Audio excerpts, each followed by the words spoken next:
Business Technology Toshiba Studios. Sacktown Sports, 1140. It's time. It is that time. Time for Stiles and Watkins. You can join the show by texting 916-339-1140. Find us on YouTube at Sacktown Sports 1140. It's time for Alan Stiles and Chris Watkins.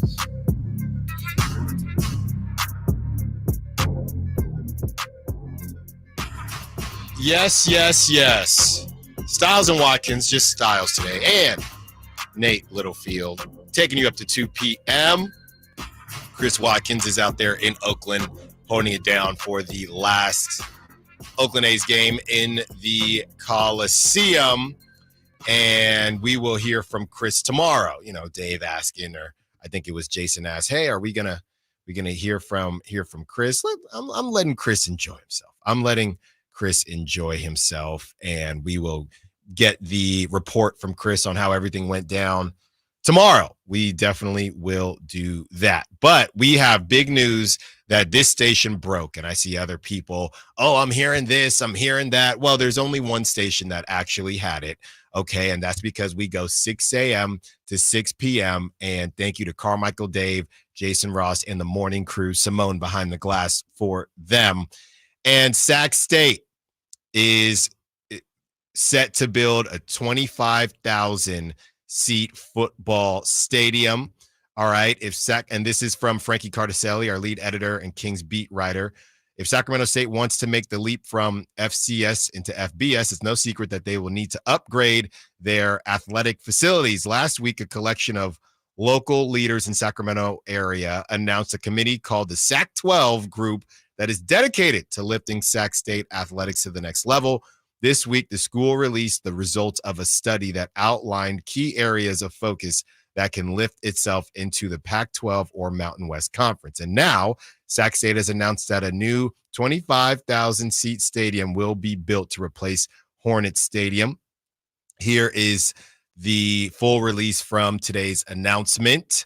Sacramento State has announced plans for the construction of a new multi-use stadium. The state-of-the-art stadium will replace the current temporary stands at Hornet Stadium and provide Sac State with a venue to leverage its location in one of the top 20 media markets in the nation. The multi-sport facility will be designed to host football, men's and women's soccer, and men's and women's rugby. The stadium will also host collegiate, professional, and international competitions, NCAA championships, concerts, club sports, and other events, including commencement and convocations. The campus has secured architecture firm Populous to design the stadium, which will be constructed at the site of the current Hornet Stadium. Renderings for the stadium will be released in the coming weeks, but will feature a horseshoe design, including student sections, premium seating, and boxes to accommodate 25,000 attendees. Hornet Stadium, originally built in 1969 with a capacity of 6,000 seats. The temporary stadium underwent an upgrade in 1992 prior to the arrival of the Sacramento Surge of the World League, which more than tripled seating to its current total of 21,195. Along with serving as the home to Sacramento State football and the Surge, the venue has also hosted the Sacramento Gold Miners of the Canadian Football League and the Sacramento Mountain Lions of the United Football League. Hornet Stadium has also been the site of 2000 and 2004 United States Track and Field Olympic Trials and the NCAA Division I Outdoor Track and Field Championships in 03, 05, 06, and 07. The Populous has its global headquarters Populous has its global headquarters in Kansas City, Missouri, and has regional headquarters in London and Brisbane. The company designed and modernized some of the world's most notable sports and entertainment venues, including Camden Yards, Oracle Park, Citi Field, Yankee Stadium, Petco Park, and upcoming Buffalo Bills Stadium, Tottenham Hotspur Stadium, Colorado State Canvas Stadium, T-Mobile Arena, Climate Pledge Arena, the Sphere, Churchill Downs, and Wimbledon. And this story is currently being updated. Thank you to Frankie Cardicelli getting that out with the quickness. I think I was looking at Frankie while he was writing this. So shout out to Frankie, shout out to Carmichael, Dave, Jason Ross for getting that out, breaking that, and getting it out to the good people. That's good stuff. And that is a good start here for what Sac State needs to build. Well, that's one thing to cross off. What was it? 5 things on their list. They had the football stadium, they had the basketball arena, they had the NIL money. So they're getting there. And this is to say, hey, we are about that action. We are about that business. And they are doing the best that they can to show Pac-12 that they are serious. And Nate, I mean, I think I think it goes to show that when you want to make something happen, you got to strike while the iron is hot. And that's what Sac State is doing. I think the Pac-12 is obviously the moon that they're shooting for. And I would say the Mountain West are the stars that they may land on. But even just the idea of concerts and things like that, Nate, just another venue to have in Sacramento, I think is just a great look in general as this city continues to grow and continues to expand. Well, I didn't even think about concerts till you just said it. That didn't even cross my mind. That is a pretty ideal location too, pretty close to downtown. Like you just pop off 50 over there and just go into Sac State. It is really exciting. It's so cool. If they personally, I don't see them getting into the Pac-12. I think that is definitely the moon. I think they'll hit the stars with Mountain West, like everyone's saying. As an Aggie, I hope there's, this opens up a platform maybe for UC Davis too, who won't need as much financial backing like Sac State is getting right now, which I don't think there's been a confirmation on who or what company is necessarily backing Sac State. That's correct, right? From everything I've seen so far this morning. Yeah, it might be multiple entities, but there's no straight up, because I think it's going to have to be multiple. Yeah, but it's not like I guess the usual suspect would be someone like Vivek or Nagel with the Republic. So I don't know who's backing. Those are just two names that come to mind of guys who have a lot of money here. So it'll be interesting to see where this money's coming from. And it can only be good, right? It can only be good for the city. So I'm excited, to say the least. Yeah. And, it comes on the heels of everyone. I think a lot of people feel the way you feel, Nate. I think a lot of people feel like the Pac-12 won't happen. I don't think I'm as pessimistic as everyone else, simply because, if you look at the other names, I don't think that, like we talked about yesterday, the Oregon States of the world and the Washington States of the world, they just don't hit to the same level as they did in the past. It's not like you're sitting there comparing, oh, well, you can't have Sac State in a conference where you have USC. Well, USC's not in that conference anymore. So it's completely different. The tides are changing, and the teams that, are starting to move into the Pac-12 and the names that we have discussed, whether it's Tulane or Utah State, I don't think that Sac State is too far behind them. But hey, as we know, money talks, and that's ultimately how this thing is going to pan out. And we will see how all of that goes. We will continue to break all that down. What else do we have on the docket for today's show?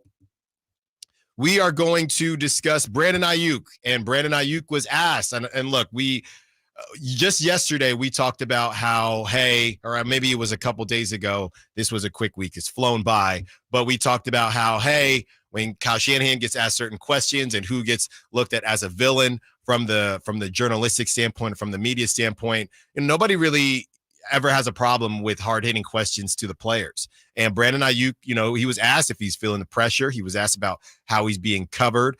And I have something that I just thought about yesterday, and I looked some stuff up, which should make Niner fans feel better about the Brandon Aiyuk situation, unless there's something I'm completely missing. We will get into what is going on with the WNBA. Caitlin Clark and her incredible season comes to a close, but it wasn't without some, let's call them, growing pains. So we will discuss those growing pains and what's next for Caitlin Clark and the WNBA. Nick Bosa. Is it on Nick Bosa to be better, or does he simply need help? We talk about those who have been opposite of Nick Bosa, and are the Niners doing enough to help their star pass rusher? Emil Fergosa joins us at 11:30, and we will talk Niners with Emil. We have some hope for the Raiders, and not just the Raiders, all AFC teams. Once we read off some of these numbers, we go around the NBA at 12 o'clock. And then as we get closer to the last game in Oakland, we have a lot of sound from last night's game, and we probably will have more sound tomorrow once that game ends. But anything that I can catch while the game is going on, we will definitely try to get for you. Obviously, top stories at the top of the day. That's at 1 o'clock. And we got to text Chris, Nate, because we need his pick for tonight. I just thought about that. We need to get his pick for tonight for the Thursday night game. Cowboys at Giants. Cowboys, I don't know if they're on fraud watch because I don't know if anybody ever believed in the Cowboys, but the Giants win last week. They beat the Browns. If the Giants beat the Cowboys, it's a complete mess. I'll be happier. I know you will. I won't be happy because, I know. The Niners suck. But. Well, and I don't think they do. And I think they'll be okay. I would say right now, while the Niners are down, I'll put it to you like this. In a crazy world, if you are a betting person, you might want the Niners to lose to the Patriots because those odds are going to drop. And if you still believe in them, you hammer them, and then they turn this thing around. Sounds like a very personal. No. Trust me. No. What my buddy has going on has nothing to do with this specific game. It does have something to do with Brock Purdy, though. I'll tell you that much right now. We also will have some prop talk. Nate and I will try to earn you some cheese, and that is right before we have crosstalk with one Whitey Gleason. We will be right back, continuing to break down the news that our guy, Carmichael Dave, and Jason Ross broke during the morning show. Sac State is expanding. How excited are you? Stiles and Watkins, Sacktown Sports. Subscribe to Sacktown Sports on YouTube and watch the Carmichael Dave Show with Jason Ross, Stiles and Watkins, and the Drive Guys. Live Monday through Friday from 6 to 6. Plus view archive shows and exclusive content. Subscribe at youtube.com/Sacktown Sports. Hey, what's up, Sacramento? It's Kyle Draper. Turn up the cleanliness at your restaurant, healthcare, or industrial business with Alsco Uniforms, the official sponsor of the Sacramento Kings Mop Crew. We've got you covered with crisp uniforms, hygienically clean linens, floor mats, and, of course, mops delivered weekly. But that's not all. Alsco Uniforms also offers weekly services for first aid and restroom supplies. Discover why it pays to keep clean with Alsco Uniforms. Just go to alsco.com to learn more. Again, that's ALSCO.com. You guys got a new Honda? Well, it was like this. My mom was driving me to school when, bam, our car started smoking. My mom wasn't happy, so she called my dad and said, honey, if you value your life and our marriage, you will take care of this now. So my dad calls up Stockton Honda and was like, can you get me approved for a new car and save my marriage? And they're all, sure, Mr. Jones, we do this every day. And just like that, Stockton Honda to the rescue. StocktonHonda.com.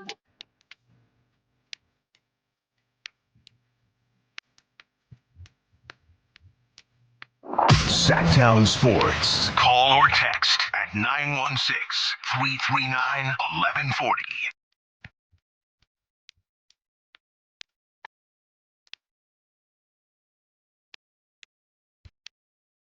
Nate, we might need some. Now that you're playing some old school, we might need some old school Bay Area. You need to take me back to my roots with the A's last game in Oakland. Okay. E40. I know he's not just the Bay, but I want to see because Nate tries to talk like he really knows some Bay Area hitters. Whoa. Yes, you do. A couple, just because I talked to you about like a couple new guys or something, that doesn't mean anything, does it? I'm not pretending. I'm not saying I know anything. I'm just saying. You sent me some stuff. Hey, do you know this guy? Yeah, I have. Here we go. They got to be playing this all day long at the Coliseum. Yeah. This is probably playing in every car right now at the tailgate. Chris Watkins, you better be, if you're listening right now, you better be tailgating already. All right? Because let's just say I would be. Thank you, Nate. Keep it going on. I want to see, once you get past, hey, Alan, this is all the Bay Area music knowledge I have. Well, just can you help? know. Yeah, help me too. All right. Trust me, I got to go back into high school, really. I think, didn't we introduce you to Front Court 40? We talked about that during the Kings game, or the Kings playoff play-in game. Well, yes. That was a rough one. I know. That's a rough one. All right, we have some funny texts coming through. I really want to help this person out, the 916, Nate. So let's pocket this for later. In a Survivor League with 11 left and a lot, they're saying there's $33K on the line. Can't pick the Hawks, Chargers, or Jets. Who is a lock this week? 916. Why are you putting this pressure on us, Nate? We're gonna get to that before the show ends. That's end of the show. I can't, because if that's $33K, I can't just spit that out right now. We are highlighting your text 916. Don't pick the Bengals. We are highlighting your text 916, and we will get to you. By the way, speaking of the text line and call line, Rob Schneider tickets 1 p.m. Rob Schneider returns to Sacramento for a night of nonstop laughs, and of course, Sacktown Sports wants you in the building. Hit up the Folsom Lake Honda hotline at 1 p.m. and we will pick that lucky number for you. I know they've been going quick. You got 2 more chances, and I'm wishing you all the best of luck. So I want to. The reason I bring up the Bay Area, Nate, is because with the expansion of just Sacramento in general, I'm out there in Natomas, and every other week there's a new building being put up, and every section where there is just a bit of grass or dead grass, it looks like there's about to be another building thrown up. We just got a Costco out there. I can get my chicken bake anytime that I want. I believe I read that they're putting in a Top Golf, which is a little bit surprising to me since there's a Top Golf out there in Roseville. But the Sacramento area is definitely being built up. And if we rank the cities, I guess, or areas in California, I'm wondering what the ceiling for Sacramento is. As we talk about the A's coming to Sacramento for anywhere, I don't know, depends on who you ask, but based on the contract, 3 years, possibly 4 years. You have Sac State trying to take a swing at the Pac-12. At worst, it feels like they'll be the Mountain West, and they're going to have a new stadium. So if you're looking at this thing, I guess let's call it 2, 3, and I know the stadium won't be done, but 2-3 years from now, you got Sac State in a different conference. They're playing, a higher level of college football, which might bring in, just a larger fan base. You got the King continuing to do their thing. You got the Sac Republic, of course. You got the River Cats, of course, and then you got the A's. Who knows what's going to happen to the A's? If this is a 1-year thing, 3-year thing, forever thing, who knows? I'm trying to think of the hierarchy of California areas or cities that Sacramento could pass up, right? Because I'd say at the top you got LA. I just think, and I'm talking the national, I guess I'm talking national view and just within the state. Is the Bay one thing, or is Oakland and San Francisco separate? Because obviously there's more to the Bay than that. There's more to the, obviously. Yes. I think you have to call the Bay one thing, right? Part of me stops at Vallejo. Yes. Okay. And it's not, and it stops is at Six Flags. And much to your chagrin, it is Santa Clara. I don't care about that. I know. I'm not into that. You got roasted. We told you got roasted on the Sac Chat. Wait, what? I don't even remember what happened. You said Santa Clara wasn't the Bay. Oh, but it is? It is. And Brendan was, hey, what's going on here? Dude, I'm not even joking. I don't remember that. So you could be making that up. Somebody back me up on the text line or Sac Chat. So you have, I guess, the Bay. You have the main ones are the Bay and LA. Then you have other situations like a San Diego. And where would we even say Sacramento is right now? If you are listing areas to check out, if you are not from from California. Sacramento is not a place to visit, but a good place to live is kind of the motto. But that's what I'm saying, though. As this thing continues to expand, I think that obviously San Diego, you got the beaches. It's hard to compete with that. You can't compete with LA. No. You can't really compete with the Bay. But after you get past those 3, what else is there, though, besides Sac? Well, that's what I'm asking. Where is Sac right now? I mean, you got your Napas of the world. You have your, if you keep going up north, I guess I don't know. Do we count Tahoe? Chico. Yeah, you count Tahoe. Okay, well, I would put Tahoe over Sac right now. I would. Yeah. You count Tahoe, but I guess you don't really think about it because that state line split. And the fun things, half the fun things to do in Tahoe are not in California. Like the gamble, that's not in California. Yeah, but technically, it's a step over the line. So in a large city or a large state like California, you might not feel like this when people are talking about the Cowtown and they got the bells and everything like that. But you could be looking at already and continuing to improve, maybe they end up passing San Diego because, hey, you're in Sacramento. Unless you're a hardcore, beach bum and you just want to be at the beach all day in San Diego, it's beautiful as heck. Don't get me wrong, but you got Petco and you're hanging out with Whitey at Petco Park, and that's it. I could see Sacramento turning into maybe, dare I say, the number 3 destination that you can stay for a decent amount of time. I mean, 3 to 5, that area. Tahoe's kind of weird. Napa, San Diego, you can really only do one thing. Napa, you can really only do one thing. What are you doing Tahoe, here, you though? can really do one thing. What are you doing here? What do you mean? Like for fun? If you're staying here, what family in their right mind? Somebody said Monterey Bay, Santa Cruz. Yeah. I think Sacramento's beating those. I'm sorry, Sac. I disagree.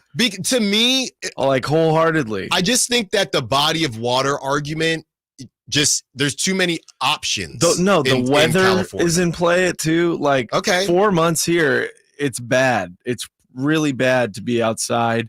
Some like it hot. I like it hot. Yeah, 105 is just. I mean, that's denial. That's Stockholm syndrome. So I just think like I'm not crapping on like living here. I'm just trying to. Yeah, I'm just trying to discuss where this growth could lead Sacramento. I'm not trying to make any large proclamations, but I do think that it could definitely grow. Well, that plays into living and not visiting. Like living here is different. And we just had like a pretty decent influx of Bay Area people come here post-COVID.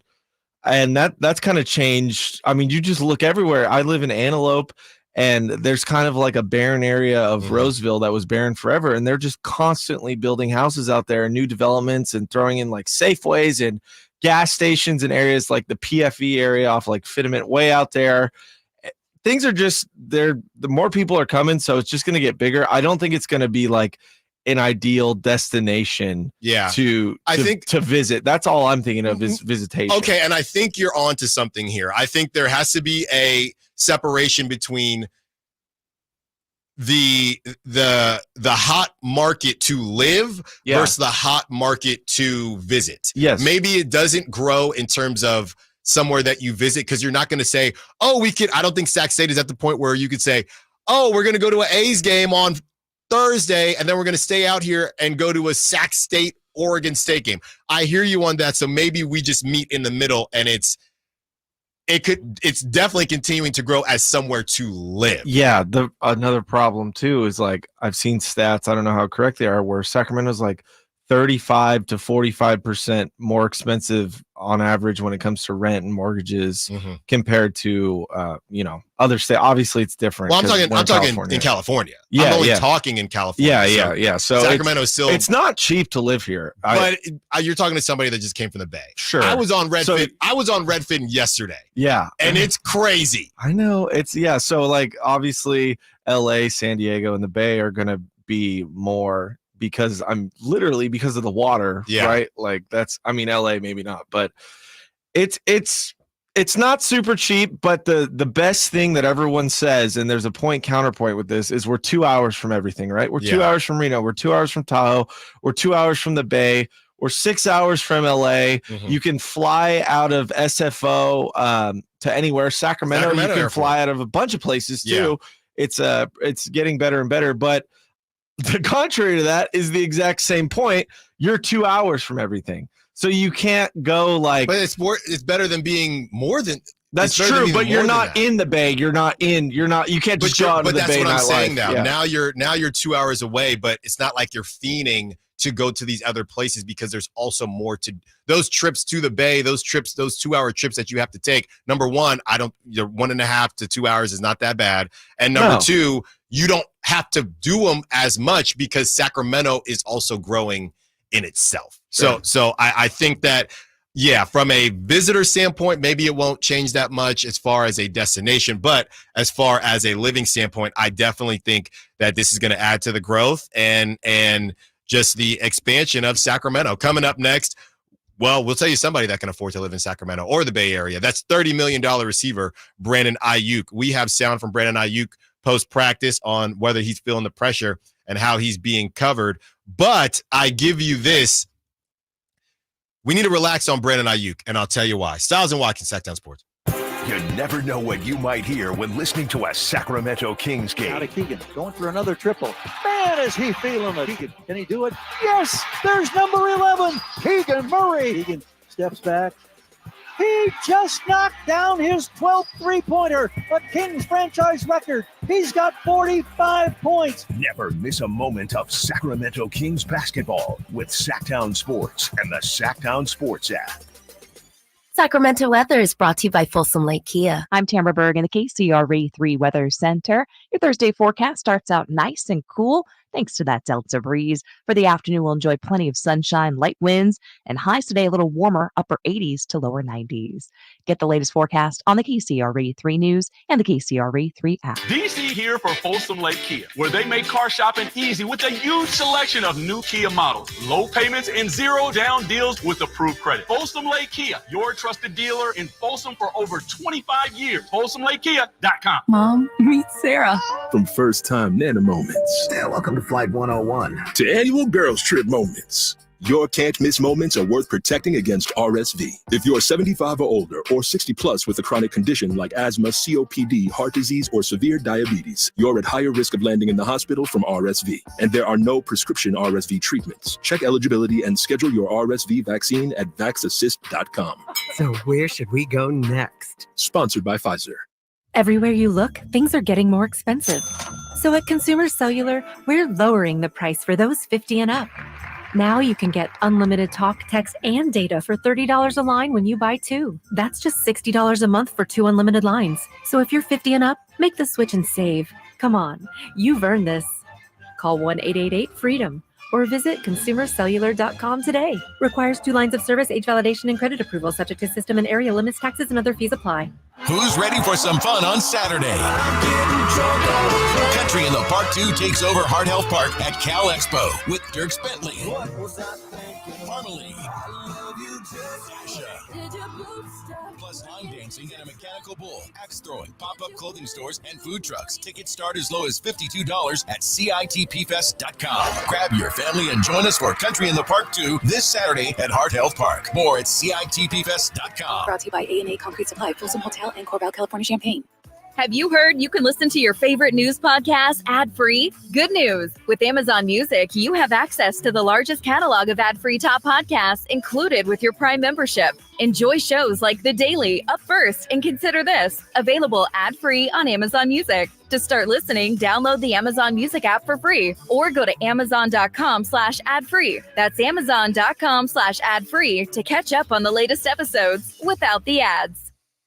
I had been starting to be sick all the time at work, so I went to the doctor. He asked if people in the office smoked. He identified it as being exposed to secondhand smoke. I decided to sue. It was worth it in the end, California being the first state to be smoke-free in workplaces and restaurants in the country. Andrea was part of a historic movement to ban smoking in the workplace. She and other Californians are fighting big tobacco at undo.org.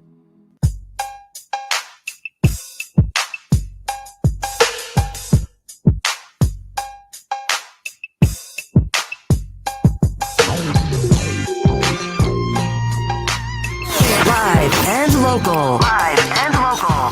This is Sacktown Sports. If you caught the end of our segment when we were talking about Sacramento and the expansion of Sacramento, the growth, I should say, of Sacramento, that is because during the morning show with Carmichael Dave and Jason Ross around 9:30, they broke that Sac State is planning to build a 25,000-seat football stadium. Sac State released a statement that we read. You can check that out on SacktownSports.com. Frankie Cardicelli has whipped up a nice write-up on that. They have announced plans for the construction of a new multi-use stadium, concerts, club sports, other events, commencements, convocations. Everything is going down. Obviously, we need to get the timeline and everything like that, but it is a good day to be a Hornet.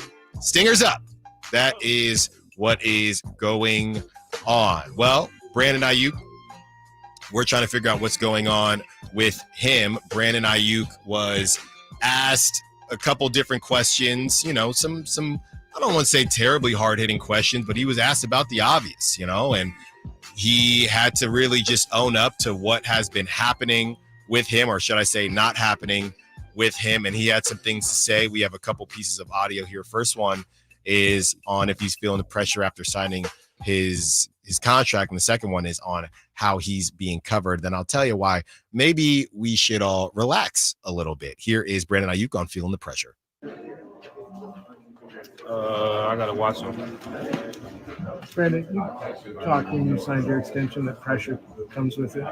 I'm sure you're aware of people like, well, look at his numbers. He's not Brandon Aiyuk numbers. Do you feel pressure? I mean, I'm sure as an NFL player, you feel pressure all the time. Is this different right now?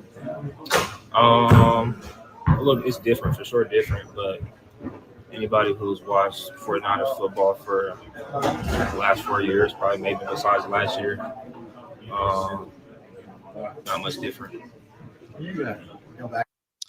Let's play this second piece where Brandon Aiyuk discusses if how he's being covered is any different to last year or years past. Here it is. Is the team's defense is playing you any different this season through 3 games? A little bit different. They just know what we want to do, what we like to do. Me and Purdy especially. So just, yeah. How do you work through that?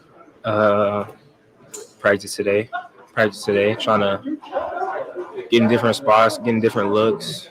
Working through that today. Does that open things up for other guys, you think? I think we all open stuff up for each other depending on where we're at on certain plays. So, yeah.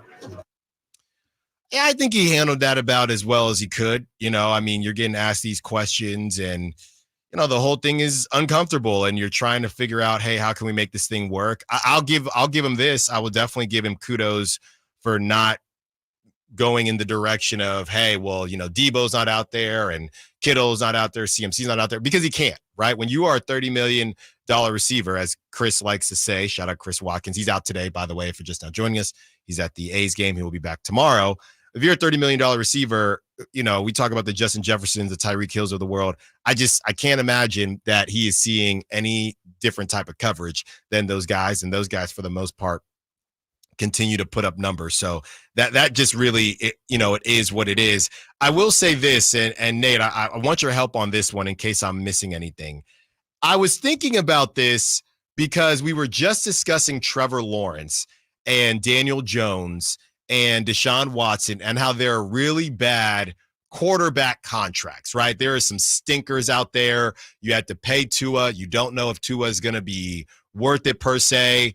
And when you take it to basketball, there are guys, the Zach LaVine contracts. There are some bad contracts out there. Brandon Ingram wants $50 million. I can't pay you $50 million, Brandon Ingram. Situations like that. So I'm thinking about bad contracts in general versus the going rate. And I'm looking here, Nate, and I'm just doing the current wide receivers. And it might be a little bit, it's tough because you'd have to look in the past to find what I'm looking for.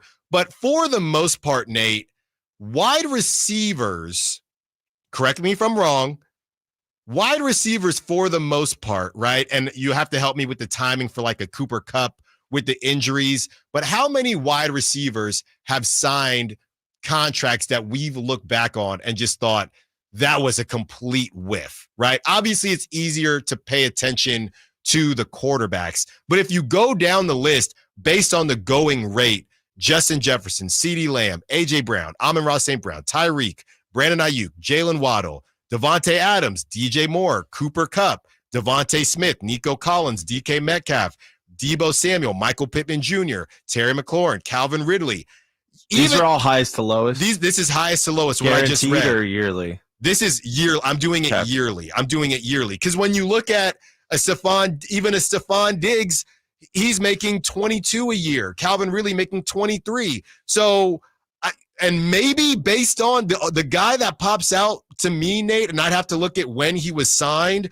Maybe and he's on a new team now. Maybe it's maybe it's a Keenan Allen right? Maybe it's a Keenan Allen situation because he hasn't been able to get on on the field. The one that really pops into my mind is not super recent, but like Odell post Giants is like whatever bag he got. Yeah, that was a whiff. I guess my point is, as we're all really worried about Brandon Aiyuk, number one, he's on a team with more with more weapons, right? And the weapons haven't been out there. We've been expecting him to show up. It's only week 3. It's going into week 4. So I think everybody should pump the brakes because just based on history, I don't know we don't have that many examples of just egregious wide receiver contracts where somebody just, outside of injury, and even injury, I can't think of any besides Odell that you just brought up, and that was rightfully so.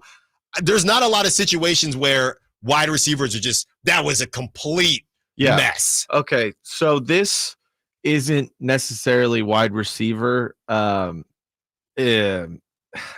exactly, but like I think Brandon Aiyuk this year, it's way too early to call. I think Debo had an amazing year last year, no matter what, like catches. Sure, maybe the numbers don't represent it, but he had several catches last year and at just critical points in the game when he needed to step up, he would get a big first down. He would throw guys off of him. But the year before, that contract year, after he held out, he was bad and he was dinged up. And same with Bosa. We talked about this yesterday. I didn't really get to go in on this, but I think we can just expect a pretty mediocre year from Brandon Aiyuk the rest of the season. Right. If that's, I think that's what we need to look at. Not signing a wide receiver to a lot of money and them not showing up. I think it's more about not getting a proper offseason. You even had Trent Williams mentioning, who's not a receiver, who's a tackle, that this has been one of the hardest tests of his entire career because he's never held out like this. He's never had to do this. He's not used to this, and I don't think it's a joke or it's definitely a trend. There's enough information to show that these two things correlate. Missing this offseason with your team and not practicing with them, not getting your timing down. I know Chris said, like, what else do you have to do? I don't necessarily agree with that besides like running routes and getting your footwork down, or he listed a few things, but I think not being with the team is extremely detrimental and it takes a really long time to get back on track. Yeah, I'm looking here, Nate, just based on the total value of these wide receiver contracts. The only one, once you get down to some of the lesser numbers, and this whole thing fluctuates based on the value. I mean, the total value for Amari Cooper is $100 million. I think somebody, even though he's only making $20 million a year, somebody might say that maybe that was a little bit of overpay. But again, who's throwing Amari Cooper the ball? Another guy at $72 million total value, he's making $18 million a year, is Christian Kirk. That was devastating. Yes, because that messed up the Debo deal when Trent Baalke signed him. And that was a 3-year 76. I think that's one, but again, that's an anomaly, right? But again, Trevor Lawrence, right? And Chris, who's throwing Christian Kirk the ball? So we could use that, but I think there are definitely, way more examples at the quarterback position and other positions than the wide receiver position. So I would say everybody just relax a little bit. I'm not trying to go Aaron Rodgers on you, not trying to do that on you, but let's see what happens with Brandon Aiyuk. I think that and that's what I've been saying. The Niners kind of knew what they were signing up for when they decided not to sign Aiyuk when they could have signed Aiyuk, and now they're dealing with the other side. But ultimately, I think this deal, it might not pay the dividends that you're hoping it will this season, but moving forward, I think it will. And again, we're only going into week 4. He could have a pop out game just like Kendrick, and all's well that ends well. Coming up next, we talk about the WNBA, Caitlin Clark, and the situation with Dejanay Carrington and Alyssa Thomas. Stiles and Watkins, Sac Sports. The NFL's leading rusher plays here. And a handoff to McCaffrey, walks in the end zone. Handoff to McCaffrey, takes it right down to the goal line. He does his thing again. McCaffrey goes in motion right. Backwards pass led by Juszczyk. A block there. Hurdles a man. 10-5. Touchdown! CMC! You can hear all of Christian McCaffrey's touchdowns on your home for 49ers football. Sacktown Sports. I didn't ask to be thrown in the streets with nowhere to go. I didn't think I'd survive. But I did ask for help, and Covenant House was there for me. 1 in 10 young adults will experience a form of homelessness this year. For these kids who didn't ask to be put in this unthinkable situation, Covenant House is there. Covenant House helped me break the cycle of homelessness in my family. They gave me the love that I needed. Over 2,000 young people will sleep safely in a Covenant House bed tonight. When youth who are experiencing homelessness have a hot meal, a safe place to sleep, medical care, and love, they can overcome heartbreaking challenges and have a brighter future. They just really genuinely just wanted to help me succeed, and I'm succeeding. I'm a speaker, I'm an author. Covenant House really helped me and really helped mold me into the woman I am today. If you or someone you love is asking for help, go to safeplacetosleep.org today. Don't let summer energy slip away. Live the active life you love year-round with a personally fit arch support system from the Good Feet store. Precision engineered to support all 4 arches. Good Feet puts your feet in a more ideal, comfortable, and pain-free position. And Good Feet arch supports are now HSA and FSA eligible. Book a free fitting at goodfeet.com or come in and get a free pair of OS First Performance socks. Free. Normally a $25 value at the Good Feet store. Who's ready for some fun on Saturday? Country in the Park 2 takes over Heart Health Park at Cal Expo with Dierks Bentley, Harmony, plus line dancing and a mechanical bull, axe throwing, pop-up clothing stores, and food trucks. Tickets start as low as $52 at CITPfest.com. Grab your family and join us for Country in the Park 2 this Saturday at Heart Health Park. More at CITPfest.com. Brought to you by A&A Concrete Supply, Folsom Hotel, and Corbell, California Champagne. You've seen him on the roast of Tom Brady, and you've heard him host the #1 podcast in the world, Kill Tony. Now see Tony Hinchcliffe perform stand-up comedy live at the venue at Thunder Valley, Friday, October 11th. The man behind millions of views worldwide and countless sold-out shows brings his stand-up set to you, Tony Hinchcliffe. Critics call him a must-see. Don't miss this stand-up comedian, writer, podcast host, and professional wordsmith live in Sacramento. Tony Hinchcliffe. Get tickets at ThunderValleyResort.com. What's going on? We're talking to Chad Hoblet of Hoblet Dodge, Chrysler, Jeep, Ram. Chad, what's happening for Jeep Adventure Days? Right now, save up to $12,000 off MSRP on new 2023 Dodge Charger SXTs, starting as low as $28,715. These are some of the most fun cars you'll ever drive, and there's just a handful left, so don't wait and miss your chance. Any other big deals? Save money and gas when you save up to $17,000 off MSRP on all remaining new 2023 Jeep Grand Cherokee 4xEs, which get up to 56 MPGE. Don't miss this savings. See their full inventory at HobletDodge.com. Unbeatable prices, unbeatable selection. Nobody beats Hoblet. Period. 12,000 total net savings after 3420 factory rebates and 8580 dealer discount. Rebates may include 500 trade-in assistance. Must have qualifying trade-in. 17,000 total net savings after 4250 factory rebates and 12,750 dealer discount. Rebates include 3750 federal EV tax credit offered by third party, subject to change without notice. Consult a tax professional for eligibility. 5H net savings. See dealer for details. Insurance companies perform a very valuable service, but they want to keep their money. Although most cases settle before trial, it is paramount that the insurance companies know that if pressed, your legal team has the experience to take your case all the way. For 25 years, Ashton & Price has earned the reputation that if the insurance company isn't fair, we're ready to force them to be fair. My mom used to warn me, wait till dad gets home. Think of us as dad. The best part, there's no fee until we win. Remember, for the best advice, don't think twice. Call Ashton & Price.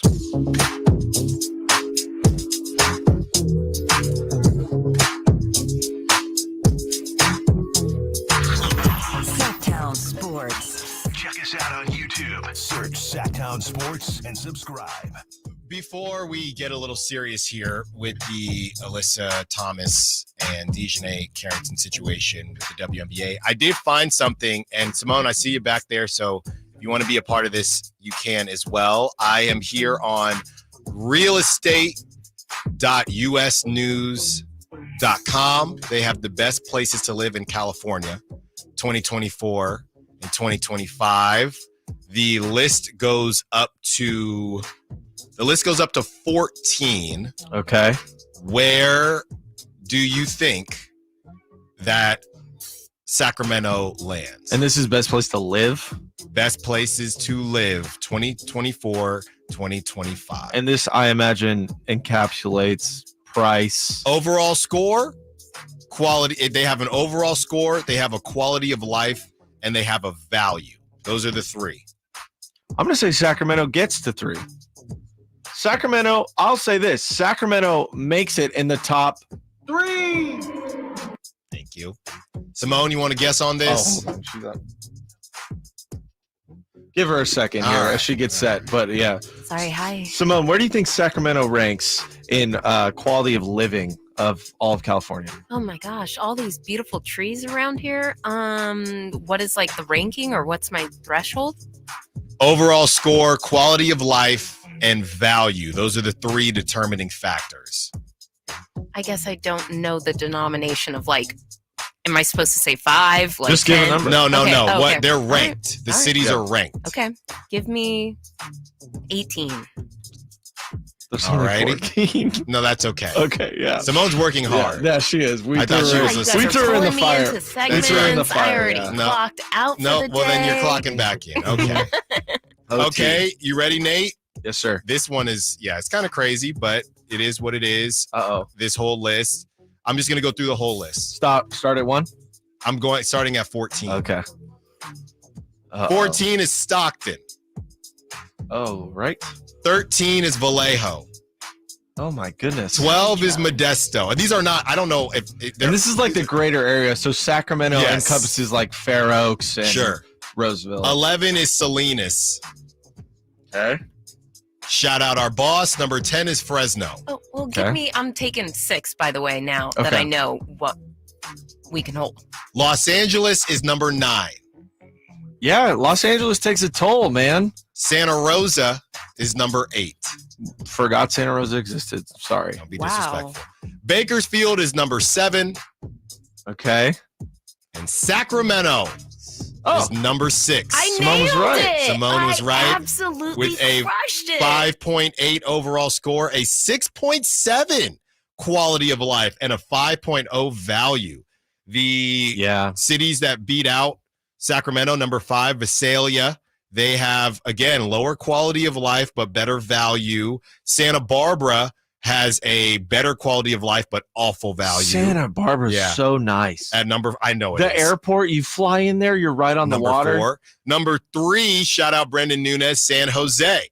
6.3 overall score, 6.6 quality of life, and again, Bay Area, terrible value, 4.9. Number 2, San Diego, 6.4 with a 7.0 quality of life and a 4.6 value. And number 1, don't get mad at me, get mad at realestateuSnews.com.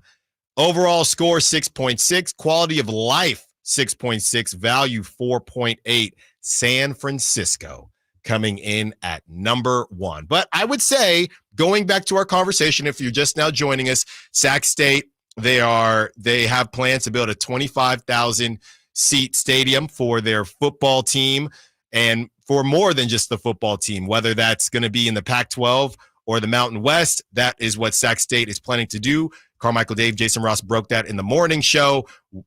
That led us to the conversation of how much can Sacramento grow. So look, here's the thing.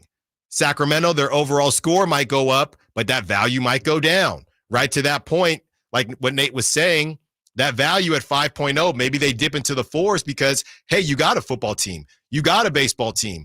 Things are a little bit more expensive. You got a basketball team. Things are a little bit more expensive than they once were. Okay, I wanted to get into this conversation.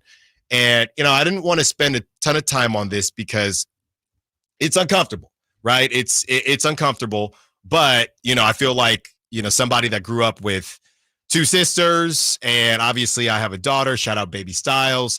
I felt like I had to be a part of this conversation. And essentially what happened was the Connecticut Sun beat the Indiana Fever, and Caitlin Clark, just a ridiculous season. And, Fever attendance up 319%. She was the AP WNBA Rookie of the Year. Most points, assists, 3-pointers by a rookie ever. WNBA merch sales up 450%, led, of course, by Caitlin Clark, and more than 100% increase in viewers across national networks. Now, that doesn't come with growing pains, okay? And a lot of the WNBA players are experiencing those on a night in, night out basis, along with Caitlin Clark. She's dealing with her own haters as well. But something happened with DeJounte Carter of the Connecticut Sun. And, I'm not trying to be graphic here, but essentially she got an email that she posted on her social media calling her a worthless N-word B in 2024. She got called a worthless N-word B. So Alyssa Thomas took it upon herself, her teammate on the Connecticut Sun, her teammate took it upon herself to have a conversation after the series ended. And this is what Alyssa Thomas had to say about everything that went on. Nate is firing that up for us right now. And here we go. Honestly, it's been a lot of nonsense. I think in my 11-year career, I've never experienced the racial comments from the Indiana Fever fan base. We had her face on a serious matter that happened in this world, and it's unacceptable, honestly. And there's no place for it. And we've been professional throughout the whole entire thing, but I've never been called the things that I've been called on social media, and there's no place for it. And basketball is headed in a great direction, but nah, we don't want fans that are going to degrade us and call us racial names. I mean, we already see what's happening in the world and what we have to deal with in that aspect. And we come to play basketball for our job, and it's fun, but we don't want to go to work every day and have social media blown up over things like that. It's uncalled for, and something needs to be done, whether it's, them checking their fans or this league checking. There's no time for it anymore. And that was Alyssa Thomas speaks on the WNBA situation. WNBA, they, of course, put out a statement. The WNBA is a competitive league with some of the most elite athletes in the world. While we welcome a growing fan base, the WNBA will not tolerate racist, derogatory, or threatening comments made about players, teams, and anyone affiliated with the league. League security is actively monitoring threat-related activity and will work directly with teams and arenas to take appropriate measures to include involving law enforcement as necessary. So look, if you're listening in the car right now, if you are listening on the Sacktown Sports app, if you are watching on YouTube, let me just say this. I know this whole thing is uncomfortable. I know the R word, race, is uncomfortable, and I know that we as sports fans love to separate or would like to separate this stuff, but sometimes these situations happen and you can't. I don't want to spend a ton of time on this. I just want to say this about everything, right? I do think, and I've been doing this for a while, and even in the Bay Area, we had some situations, honestly, to be completely honest with everybody, with Trey Lance, where things got a little uncomfortable for me. And, we tried to have conversations. Some of those conversations went well. Some of those conversations didn't go well. It is what it is. I think the biggest thing for me when I see people throw out, oh, this person is throwing out the race card, or here they go again, and you might be in your car right now thinking, can we just get back to the Niners or the Kings? And we will.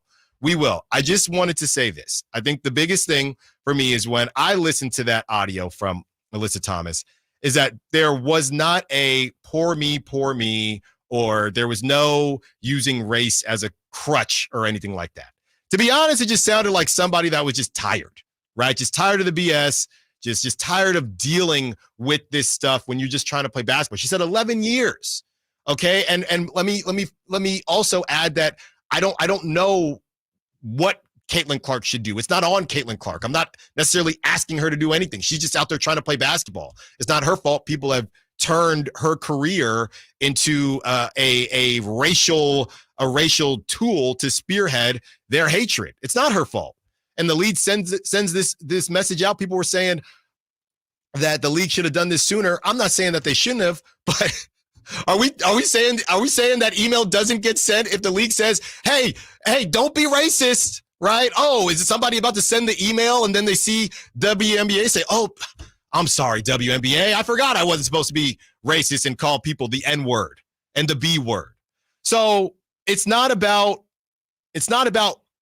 Caitlin Clark having to speak for people. It's not about the fact that I understand this is a minority, not the majority. I just want people to know that when this happened last night, I'm sitting down on my couch and I'm thinking, great.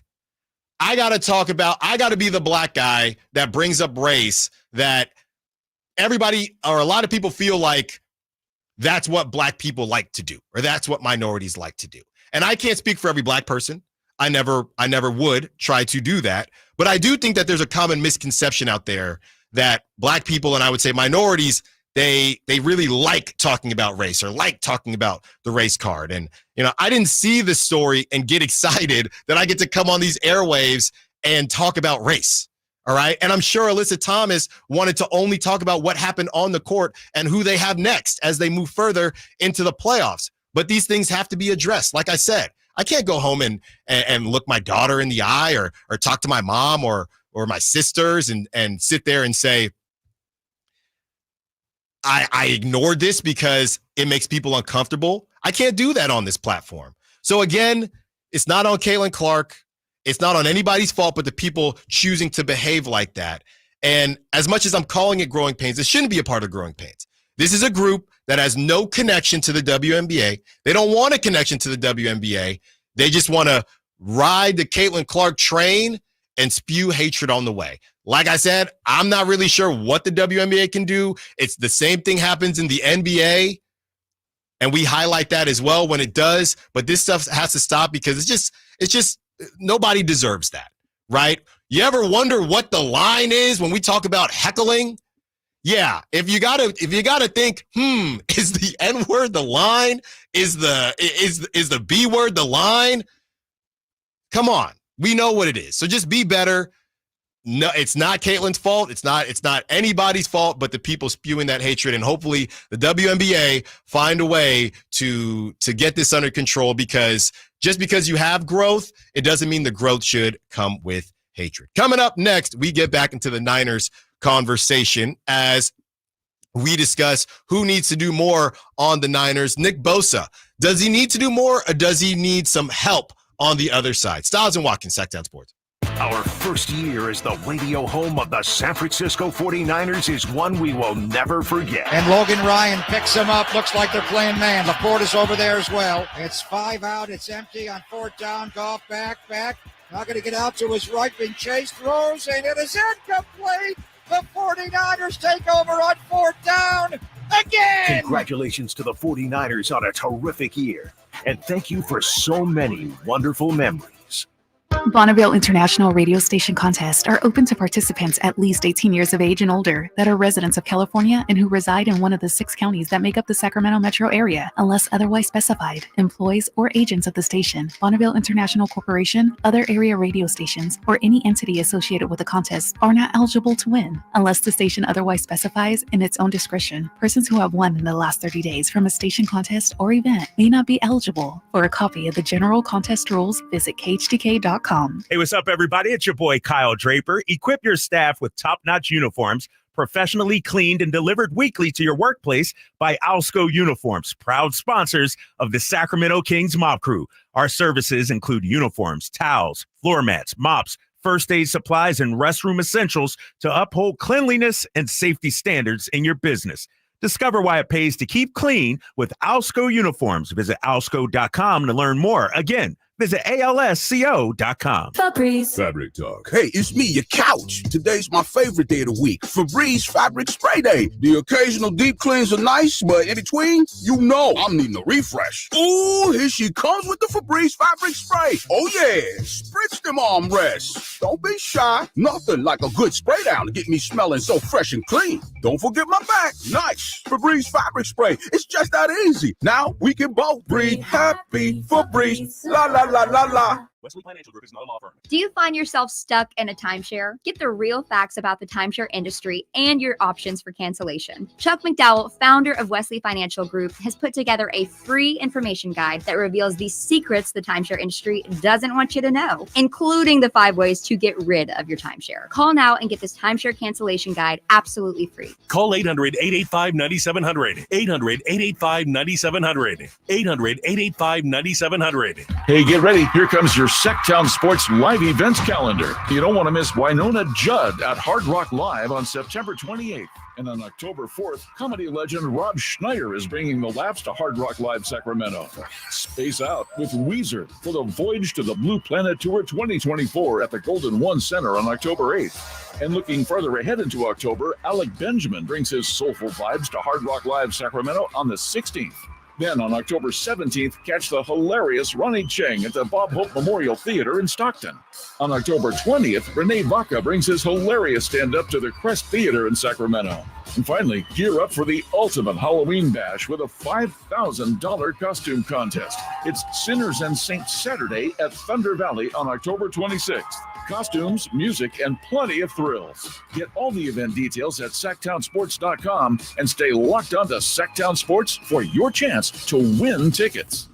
Hi, this is Greg Papa. Disasters hit every day. If your home, business, or building has suffered from any disaster, SunPoint Public Adjusters can help. SunPoint prepares, presents, and negotiates your claim with the insurance company, working only for you, making sure you get everything you're entitled to and letting their focus be on what's most important, your family or your business. Call SunPoint today at 888-247-7865 or contact us at sunpoint.us. SunPoint Public Adjusters, the gold standard in public adjusting. License number 2N14884. Hey, it's Carmichael Dave for American Energy Heating and Air with a question. Have you recently had a technician diagnose your HVAC system and you were a bit surprised at how much it cost? Or did something seem off about their quote? Because at American Energy, they take pride in giving you honest, straightforward solutions to get that system up and running. Have their qualified technicians come out and give you a free second opinion. It's free. You got nothing to lose but some dollars off of that original quote. They're making the uncomfortable comfortable. They've been doing it since 1981, serving the greater Sacramento area. A+ with the Better Business Bureau. That's why they keep having customers coming back for more and more and more. You can call them and set that appointment at 916-520-9990. That's 916-520-9990 or AmericanEnergyAir.com. Call 916-520-9990 now. Mega Chevy saves you $13,000 off MSRP on every new half-ton Silverado LTZ in stock after rebates. All of them. Silverado savings spectacular now at MegaChevy.com. Together, let's drive. See dealer for details. Ends 9/30/24. KHD1 Sacramento, KYMX HD3 Sacramento. Your flagship station for the Beam Team. From the Power Business Technology Toshiba Studios. This is Sacktown Sports 1140.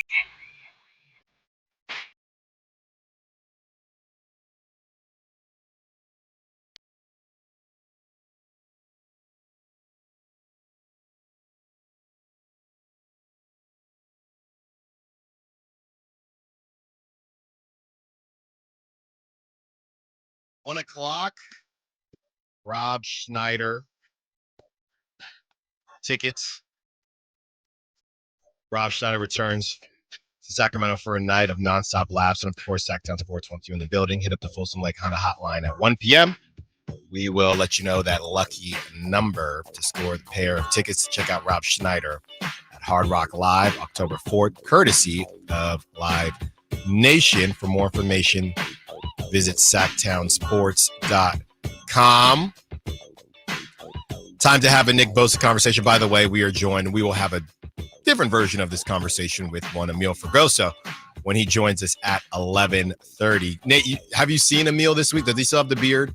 Yeah, he's got the beard. Okay, because I was going to say, hey, should we do a bet, beard, no beard? I mean, he looks so much better with the beard, man. With a beard.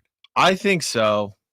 I think he looks older and more grizzled. Okay. Like he's seen something. Yeah. Well, maybe like he's going through I don't know. I don't, try to get too personal with my colleagues here. Well, I also don't think you can, unless you're Carmichael Dave. I mean, I guess so, but whatever. I had to make a move because I don't do I don't really shave straight up with the razor, right? I have like the face thing. The face clippers, and the one that I had for years died, right? It finally died. I hate when things like that happen. So I go and get a new one, and it's not like the one that I had was crazy expensive. I go and get a new one, and it sounded stronger, it was sharper, but it did this weird thing where the guard, and I don't know if because the guard didn't cover the whole clipper, right? Yeah. The whole clippers.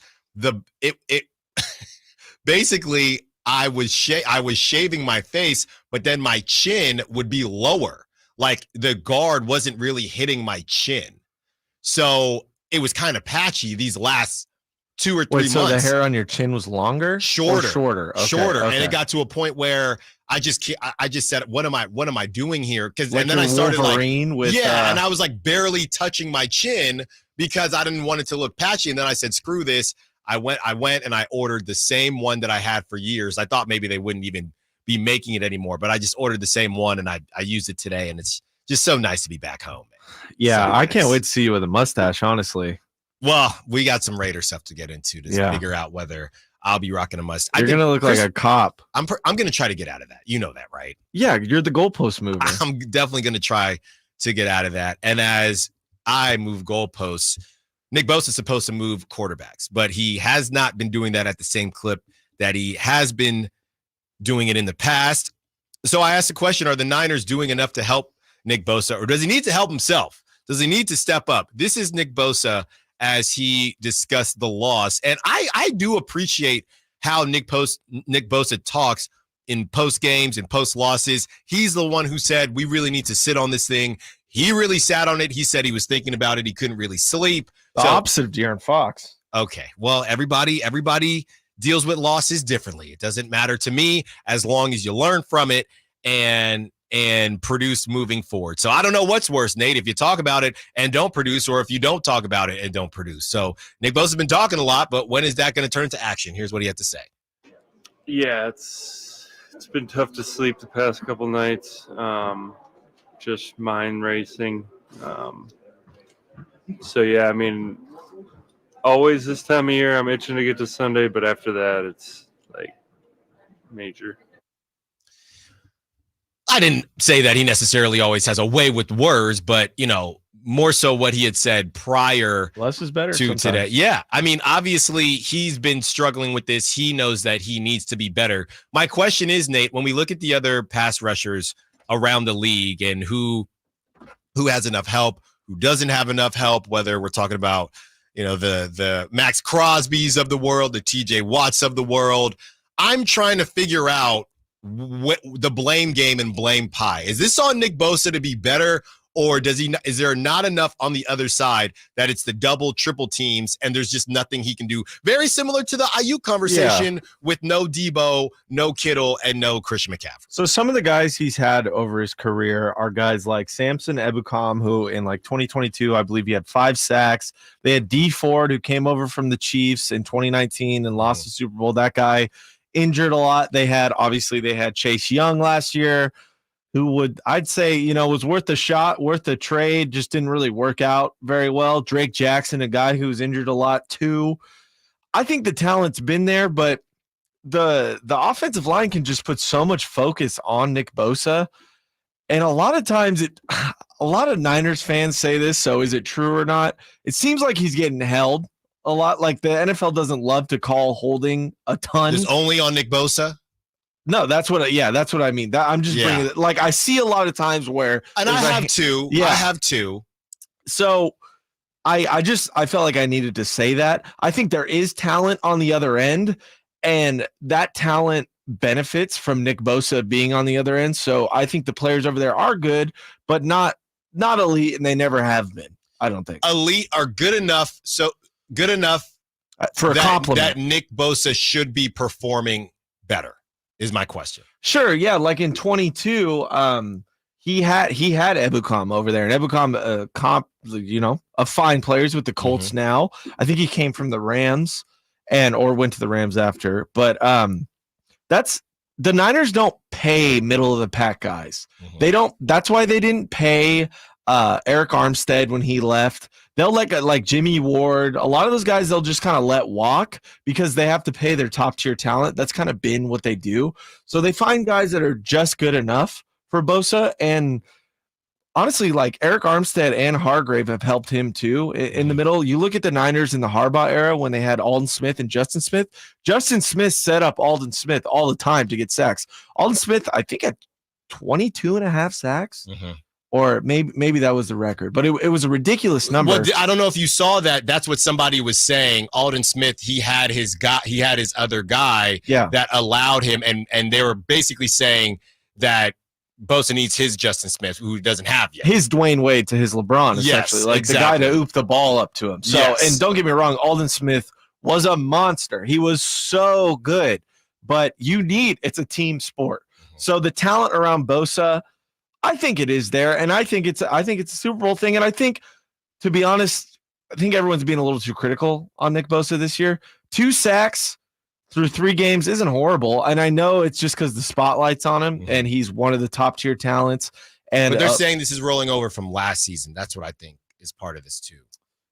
I didn't think he was that bad last season, but last season was his contract year. He didn't really step things up until like week 8 or 9, but it wasn't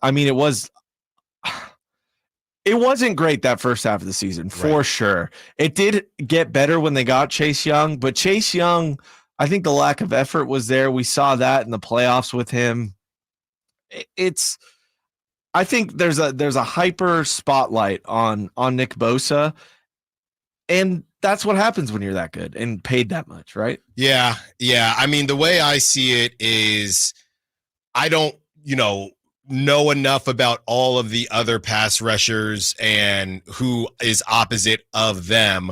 But you got to think that very similar to Brandon Aiyuk, what Bosa is seeing can't be too much different than what Aiden Hutchins, what all these guys are seeing. That's where I'm at with this. And I'd also say, if this holding thing is a real thing, I think I go, what do they do in basketball, right? Hey, Steph's getting clobbered. Whoever it is, hey, Luka isn't getting any calls, right? If it's that bad, then if it actually is that bad, not just what Niners Twitter says, then I think Kyle Shanahan probably would have taken a fine.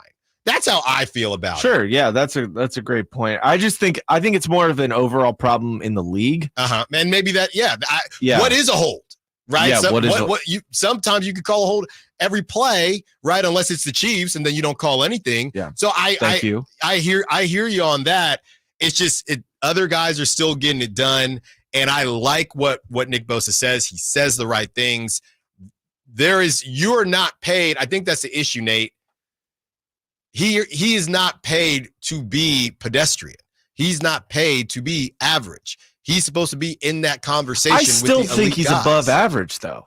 I still think maybe he's not playing at an elite level this moment. He's supposed to be elite. We know it's there, though. We know it's there. And also, I mean, every time the Niners have changed D coordinators, their defense has been a little slow. I looked at last year, it's a little different. Like they held the Patriots to 7, and granted the Steelers. The Steelers offense was horrible. They beat up on the Cowboys last year, and they also had like the Giants. So they had kind of a better start. The Rams took it to them, though. I remember week 2 last year. I think the defense for the Niners just has a slow start, especially after swapping D coordinators. It was Wilkes' first year last year. You had D'Amico the year before. I think their footing just needs to be found. And then once it gets going, might be tough without Hargrave this year. I think he'll get right back on track come like week 6 or 7. Ripper 925, Bosa has looked overrated since he got paid. He's getting pushed around by tight ends in the run game. Shout out to the 925. Look, man, this is a huge game for them. Jacoby Brissett is a statue, okay? He's not really too mobile at this stage in his career. The Patriots aren't good. I'm not saying you got to check off just like Sac State or the Sac 12. I'm not saying you got to check off all the boxes this weekend, but you better check off a couple, because I know Niner fans and everybody is starting to feel it here, and it's only week 4. Coming up next, we get into the question that Matt Mayoko had for Kyle Shanahan. Kyle Shanahan's response: was the question too wild, or was Kyle Shanahan out of pocket? Also, Ronnie Bell says that Brock Purdy talked to him after the game on the drops that he had. Stiles and Watkins, Sac Town Sports. Did you miss any part of our live local shows? Don't worry, you never have to miss them again. Check out SactownSports.com and search our podcast page and play our shows when you want. The Carmichael Dave Show with Jason Ross, Stiles and Watkins, and the Drive Guys. Plus, other podcasts like Return of the Empire, Return of the Roar, the Stingers Up podcast, and Golf to Go with Frank LaRosa. They're all available right now on SactownSports.com. You've seen him on the roast of Tom Brady, and you've heard him host the #1 podcast in the world, Kill Tony. Now see Tony Hinchcliffe perform stand-up comedy live at the venue at Thunder Valley, Friday, October 11th. The man behind millions of views worldwide and countless sold-out shows brings his stand-up set to you, Tony Hinchcliffe. Critics call him a must-see. Don't miss this stand-up comedian, writer, podcast host, and professional wordsmith live in Sacramento. Tony Hinchcliffe. Get tickets at Thunder Valley Resort. Time to check out Capital Casino, conveniently located at 411 North 16th Street in downtown Sacramento. Model Year End pricing is back at Folsom Lake Honda, your one-stop Honda shop. During the Model Year End event, lower interest rates at Folsom Lake Honda make lower payments. It's no wonder why Folsom Lake Honda is your one-stop Honda shop. Come in today or check out our entire inventory online at FolsomLakeHonda.com. Get an instant cash offer for your trade at FolsomLakeHonda.com. We'll buy your car whether you buy from us or not. Folsom Lake Honda is your one-stop Honda shop. Folsom Lake Honda. Go to FolsomLakeHonda.com. Your one-stop Honda shop.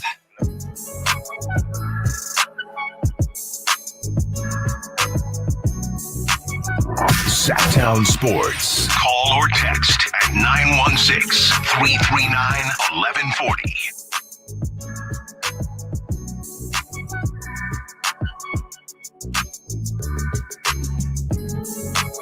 Emil Fregoso joins us in about 15 minutes.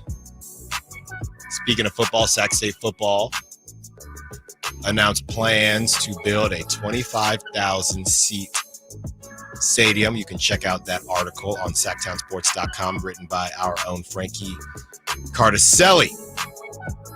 This question from Matt Mayoko to Kyle Shanahan, I'm still trying to figure it out myself whether or not the question was just a little bit too random, but Kyle Shanahan had no clue what Matt Mayoko was talking about. Essentially, just in case the question is a little bit too low in audio, but basically he's asking, do you practice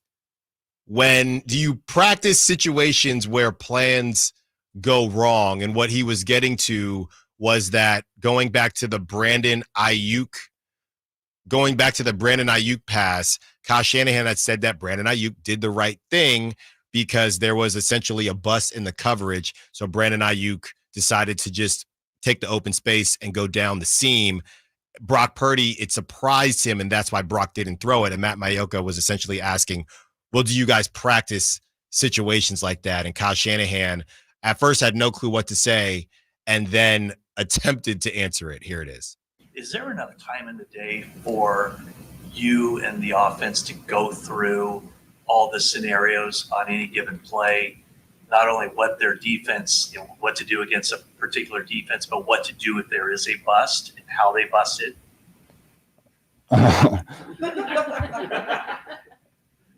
That makes no sense. I'm sorry. You don't go through when people mess up what to do. That's off schedule is what people call it. And when it happens, you hope people see it. But you don't sit there and make up stuff all week and go through it. Hey, if I make this up, I want to prepare you for what you need to make up at the time. So that would be something that no one would ever would do. But you did mention that I did the right thing. Yeah. So I mean, you have general rules in place for that kind of stuff.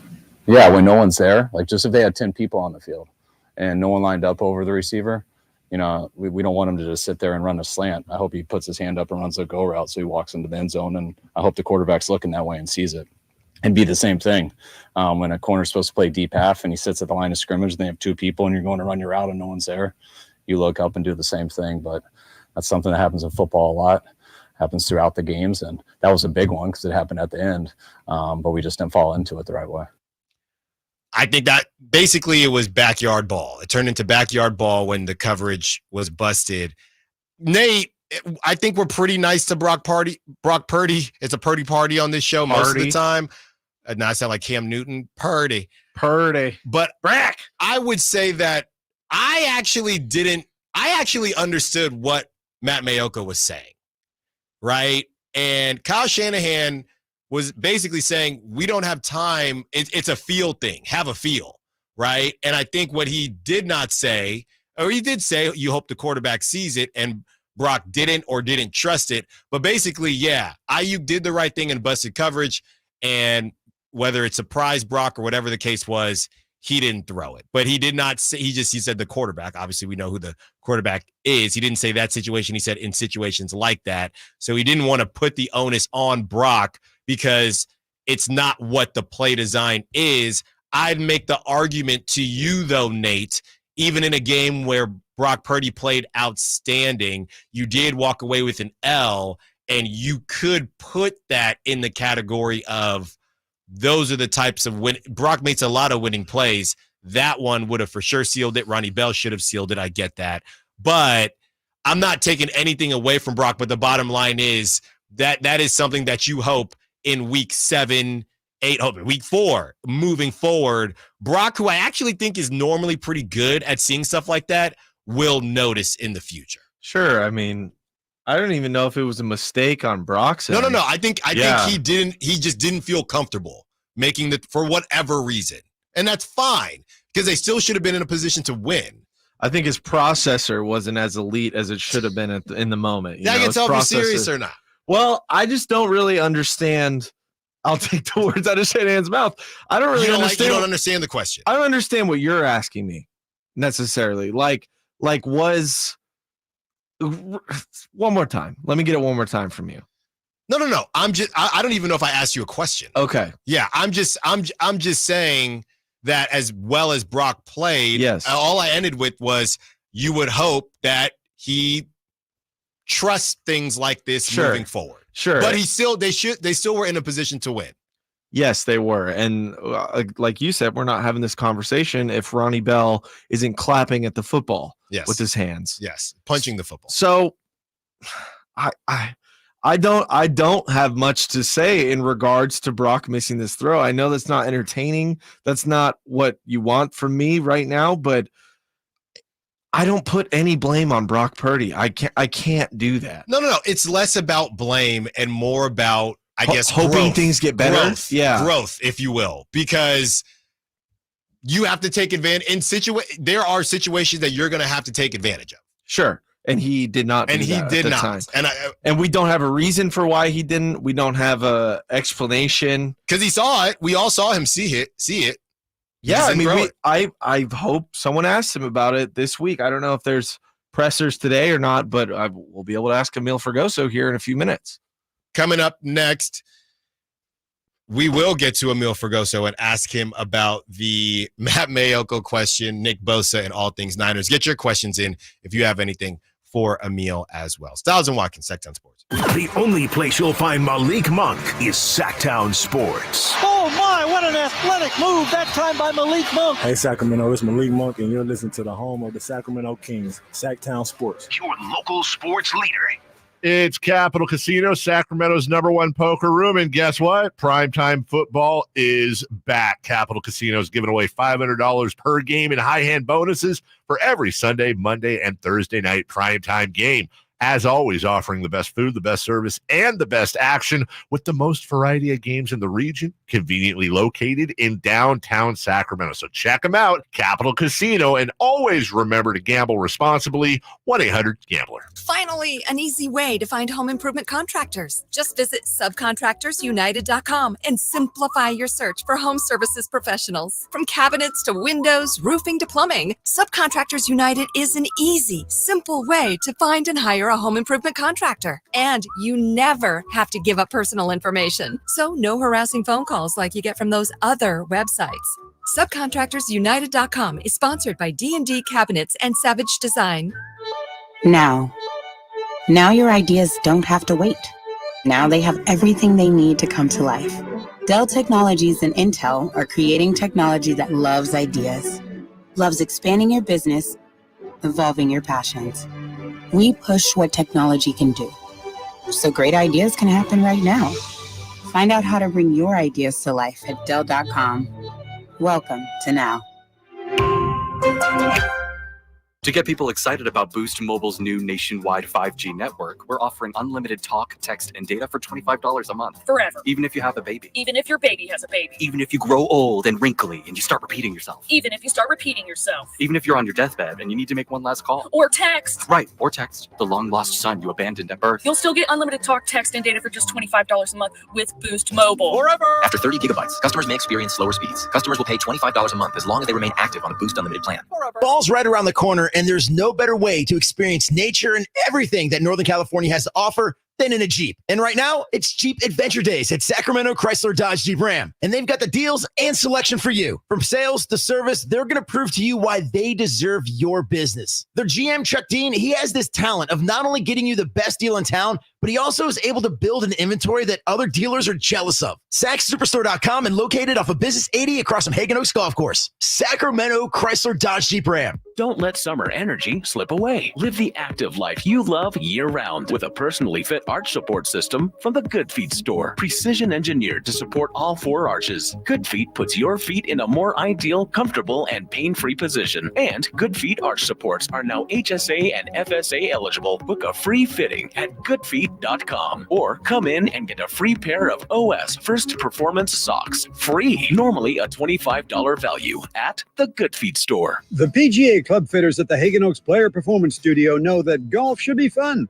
They also know that players of all abilities will hit the ball farther and straighter, play better golf, shoot lower scores, and have more fun if they get fitted before they purchase golf clubs. Hagen Oaks delivers the same technology and major brands used to fit PGA and LPGA professionals. See how the game can be even more fun. Hagen Oaks Player Performance Studio fittings are available 7 days a week. Make yours today by calling 916-808-2531. That's 808-2531. Who's ready for some fun on Saturday?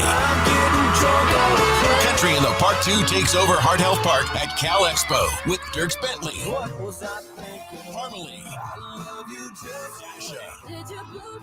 plus line dancing and a mechanical bull, axe throwing, pop-up clothing stores, and food trucks. Tickets start as low as $52 at CITPfest.com. Grab your family and join us for Country in the Park 2 this Saturday at Heart Health Park. More at CITPfest.com. Brought to you by A&A Concrete Supply, Folsom Hotel, and Corval, California, Champaign. Thunder, feel the thunder. It ignites something inside of you. Lightning and the thunder. Sets alight an elevated state of being. Days are pure exhilaration. And the nights, they're simply electric. See it, hear it, feel it. Thunder, feel the thunder. Lightning and the thunder. Thunder Valley Casino Resort. Feel the thunder.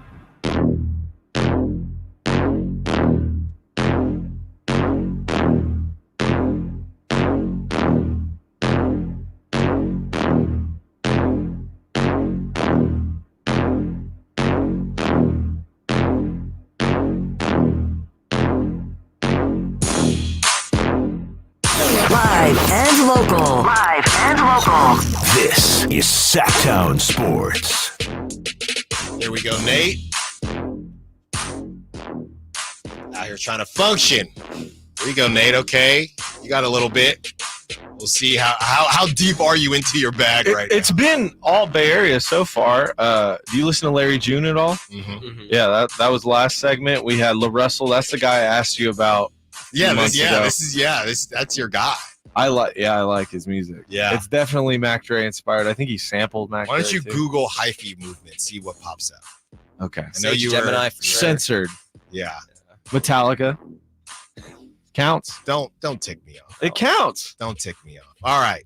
Someone who never ticks me off. Emil Fergoso. Well, we'll try not to. Sacktown Sports 49ers Insider. You're not Draper, so. Okay. Yeah, we'll get him on. Get him here too. I'd love to have the three of us having a conversation. Oh my God. It'd be a war zone. Oh man. So much paper would get ripped up so in there. much paper. So many walkouts. Yes. Nate. Emil, real quick before we get into some of the deeper questions, what did you think about the Matt Mayoko question yesterday? Did you think it was a fair question on Matt? Did you understand why Kyle didn't understand it? We just played it. And if you're just now joining us, Matt Maiocco basically asked, do you practice what you do with a busted coverage? Kyle essentially says, no, just have a feel. And Brandon Aiyuk did. Yeah. Brock Purdy decided not to throw to him. Mm-hmm. Fine. Yeah. Right. What did you think of the question and the answer? I thought it was a fair question. I thought it was Kyle being a little spicy with Matt Maiocco. I thought so too. Which has happened before. This has happened this season. He's been a little bit spicy. Well, after a loss. Again, I said it yesterday with the Drive guys. Not the Drive. I said it yesterday with the morning show. I said it last week with the Drive guys. If things don't change quickly, there's going to be a lot of questions being asked about the head coach and the GM right now, because they put this roster together, and there was a lot of hopes this season for this Niner team to They just rebound. got extended last season. Oh, I know. But if you're not able to win games, especially against the early competition that's definitely weaker than what's going to be on the schedule coming up, some questions are going to be asked, and it's all fair game once we as reporters have to ask these questions. We don't want to ask the bad questions if we don't have to, but we're going to be fair and unbiased. And Matt Maiocco is, even though he works for NBC with the 49ers and all that stuff, he's good. He's a journalist. I did not think that was a spicy question. No, it wasn't. It was compared to what they get on the East Coast with Robert Saleh and them. It was the most mild question possible. Yeah, he just literally asked, "Hey, do you?" Basically, it's an option. Yes. Hey, but I think what Kyle Shanahan was essentially saying is no, because with a busted coverage, the wide receiver is always going to essentially go route, and you just hope that the quarterback sees them. And I think the reason Matt Maiocco even asked the question is because on video, Brock looks at Aiyuk. Yeah, Brock. So it was Trent points at Aiyuk as well. Yeah. So, but Brock made a business decision not to throw him the football. It wasn't that Brock didn't see him. Brock made a business decision not to push the ball downfield on that play. I think you can ask the question too. Does Brock not trust Aiyuk right now? Thought about it. It's a fair question. But somebody else said there's no way he trusts Ronnie Bell. Sure, but Ronnie was okay. Yeah, sure. In theory, he threw Ronnie open. Sure. Yes. Brock threw Ronnie Bell open. Ronnie Bell didn't make the play. And even still, we talk about, not trusting Aiyuk. Brock Purdy came to the defense of Ronnie Bell after the game. Yes. And even more so. Yeah. And we have some of what Brock said to Ronnie Bell. Yeah. I mean, and this is what he said, Ronnie Bell. I'm going to be honest. That was probably the best thing for me in the last couple of days was Purdy coming and talking to me and really helping me lift my spirits, man. It helps a lot to have guys having your back like that. And he helped me a ton to get back up so I can move past it and be ready to continue to help the team win. Did anybody ask Brock about this yet? Brock Purdy does his media availability on Thursdays. That's why I typically go down on Thursdays. Yes. Special circumstances today. That's why I'm in studio today, in the office today. But yeah, Brock Purdy speaks to the media every Thursday. Along with Chris Forster, their offensive line coach, as well as Nick Sorensen, the defensive coordinator. And, it's so funny because of how that works.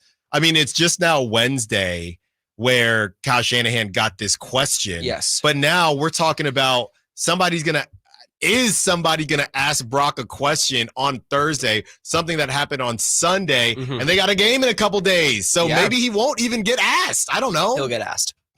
He'll get. I guarantee he'll get asked of like what did you see on that play? Yeah, because we again as media members we try to frame it in a constructive way at times to help get better answers out of athletes, especially Niner players.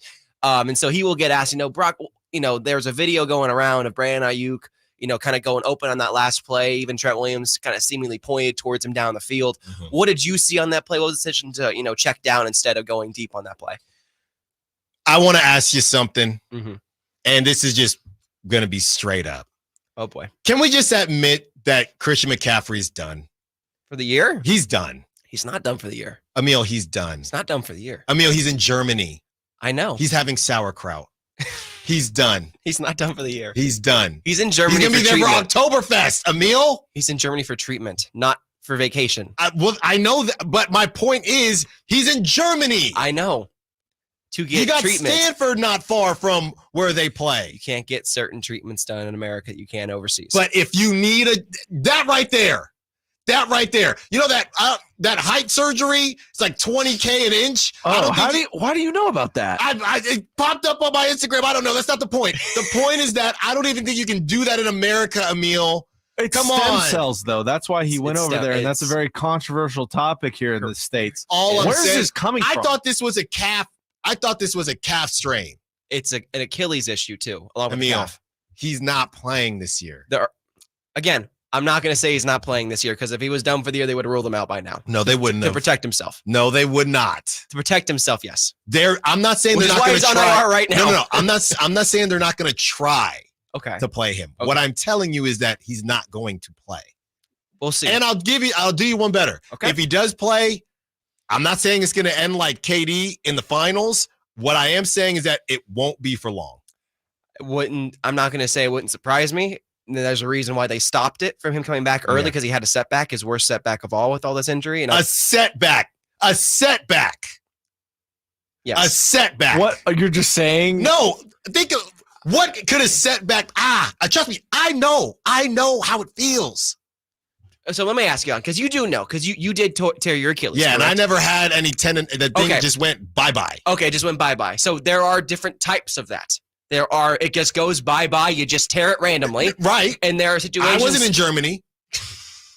And then you weren't getting stem cell done, though. No, I should have. No, you weren't in the NFL. You weren't in the NFL That's either. the problem. You didn't even get the Okay, surgery. well, tell me who was the last player that went to Germany with an Achilles issue and came back just raring to go? Who is that? It's typically NBA athletes. You know we don't know the answer to that question. That's the whole point. And we don't even know why he went to Germany. This isn't normal. This isn't normal, guys. You need to say this season, they're talking about tank for Travis Hunter. Who? The streets are talking. Yeah, you're just making things up. What? You literally a few minutes ago saying McCaffrey's done for the season, and now That's you're what I'm saying. You're saying nonsense. All right. You're saying tank. Who's your source? You're saying I can't reveal. You're saying the 49ers content creators are saying tank for Travis Hunter. I don't know if they. All I'm saying, dude. All I'm saying is that I'm joking about the Travis Hunter thing. Okay. I'm not joking about Christian McCaffrey. Okay. I got one here. Peyton Manning, 2011, went to Germany for stem cells, came back. Did he play that season? Ooh. that wasn't good. Good one, Nate. Well, he went over there. Well, yeah, come back next season and get it popping next season with Travis Hunter in the crew. Don't use that word. Popping? Popping? Yeah. Don't use that. I can't. Get it snapping next season. So here's the thing. Peyton Manning did go to Germany for stem cell research in 2011. I remember Peyton Manning had a potentially career-ending neck injury with the Colts. And that's why he missed almost a whole season. He came back from that, though, and was able to extend his career furthermore with the Broncos and have MVP-level seasons where he won another Super Bowl. So in the long term, if this treatment does help Christian McCaffrey, who is now 28 years old, yes, approaching his 30s, which, again, we know with running backs how that gets. I know. Then, yes, this is a long-term approach. My only thing that I will say to you with in regards of Achilles and stuff too, is that the issue got worse than they thought it did. And that's why he went overseas to go get other things done. Yes. If he responds well, the earliest he could come back is after the bye week, in my opinion. Sure. I said the earliest. He's not coming back, guys. Next just season. For the full season, he's not coming back? Get after it next season. Aiyuk will be What about the playoffs? Okay. Only for the playoffs? Okay. That will only happen, Alan, if the Niners season gets out of hand. If the Niners record gets out of hand early on before the bye week, they may opt to just shut him down and say to preserve him for next season. Mm-hmm. If they are still doing well, if they get out of this cold streak right now, you're probably right. They will potentially try to get him back. I'm not gonna say they're gonna rush him back, obviously. Good Lord, no. But they will try to get him back as soon as possible because they will need him down that stretch run if they are making the playoffs. I'm just telling you, I don't like how this looks. I don't like how it looks either. I don't like any of this. Okay. First it was if there was a game, you remember. I was there. It was if there was a game, I'd be playing. Then it was if it was a playoff game, he would be playing. If there was a playoff game right now, if there was a playoff game on Sunday, would Christian McCaffrey be playing? No. Okay, so I can't believe anything that the Niners are because he had a us. setback prior to week 1. When are we going to know about what happened in Germany? I feel like I'm talking about Captain America and some experiment that happened. Do you know what happened with LeBron when he went to Germany last year? No one does because they won't talk about it. It's their unwritten code. They're not going to talk about that stuff. Hear no Germany, see no Germany? Yes. Emil, can you say for one more? I didn't even get to half my questions. No, I can say one more. I got time. Because you're just making things up. No, I'm not. No. Travis Hunter, the Niners. Yeah. Breaking news. Okay, obviously I people haven't heard that. Okay, people are joking about that. They're just saying if the season's cooked. Come on, you know I'm joking about that, but I'm not joking about Christian McCaffrey. All right. Okay. Coming up next, we get into some stuff, and Emil's trying to talk Raiders. I don't know what's going on. Stiles and Watkins, Sacktown Sports. On the move? Got somewhere to be? Take Sacramento Kings basketball with you. The Sacktown Sports app will let you stay connected to your passion. Never miss a moment of Sacramento Kings basketball with the Sacktown Sports app. When an overwhelmed injury victim calls Ashton or Price, we immediately remove their legal burden and introduce them to the very best medical care in the region. They focus on their health, and we handle all the rest. When they reach the end of their medical journey and are reunited with happiness and hope, we unleash our decades of legal experience to obtain maximum compensation. We are real, local, experienced litigators and snappy dressers, too. Consultation's free, and there's never a fee until we win. Remember, for the best advice, don't think twice. Call Ashton and Price. Who's ready for some fun on Saturday? Country in the Park 2 takes over Heart Health Park at Cal Expo with Dirk Bentley, Parmalee, plus line dancing and a mechanical bull, axe throwing, pop-up clothing stores, and food trucks. Tickets start as low as $52 at CITPfest.com. Grab your family and join us for Country in the Park 2 this Saturday at Heart Health Park. More at CITPfest.com. Brought to you by A&A Concrete Supply, Folsom Hotel, and Corbell, California, Champaign. Whether you own a local business or a global one, you know that these days, generating growth is a challenge. By teaming with Bank of America, you'll not just stay ahead of the curve, you'll move it. With access to experts, award-winning insights, and business solutions so powerful, you'll make every move matter, locally and globally. Visit bankofamerica.com/banking for business to learn more. What would you like the power to do? Copyright 2024 Bank of America N.A. Time is of the essence with COVID-19. Prescription oral treatment must be taken within the first 5 days of symptoms. If you have a high risk factor, ask your doctor if treatment is right for you. Learn more at treatcovid19.com. Sponsored by Pfizer.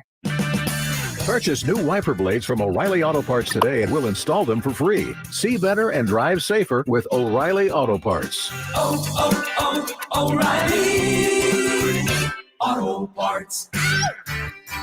Hey, it's Carmichael Dave for American Energy Heating and Air with a question. Have you recently had a technician diagnose your HVAC system and you were a bit surprised at how much it cost? Or did something seem off about their quote? Because at American Energy, they take pride in giving you honest, straightforward solutions to get that system up and running. Have their qualified technicians come out and give you a free second opinion. It's free. You got nothing to lose but some dollars off of that original quote. They're making the uncomfortable comfortable. They've been doing it since 1981, serving the greater Sacramento area. A+ with the Better Business Bureau. That's why they keep having customers coming back for more and more and more. You can call them and set that appointment at 916-520-9990. That's 916-520-9990 or AmericanEnergyAir.com. Call 916-520-9990 now.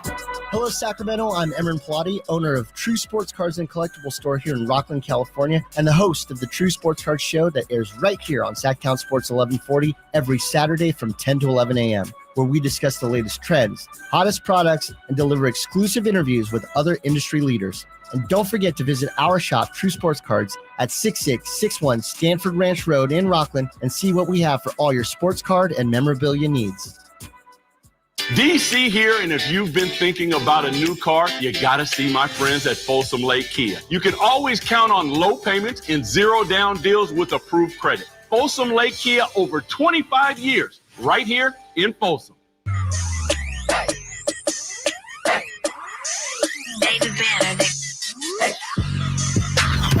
Sacktown Sports.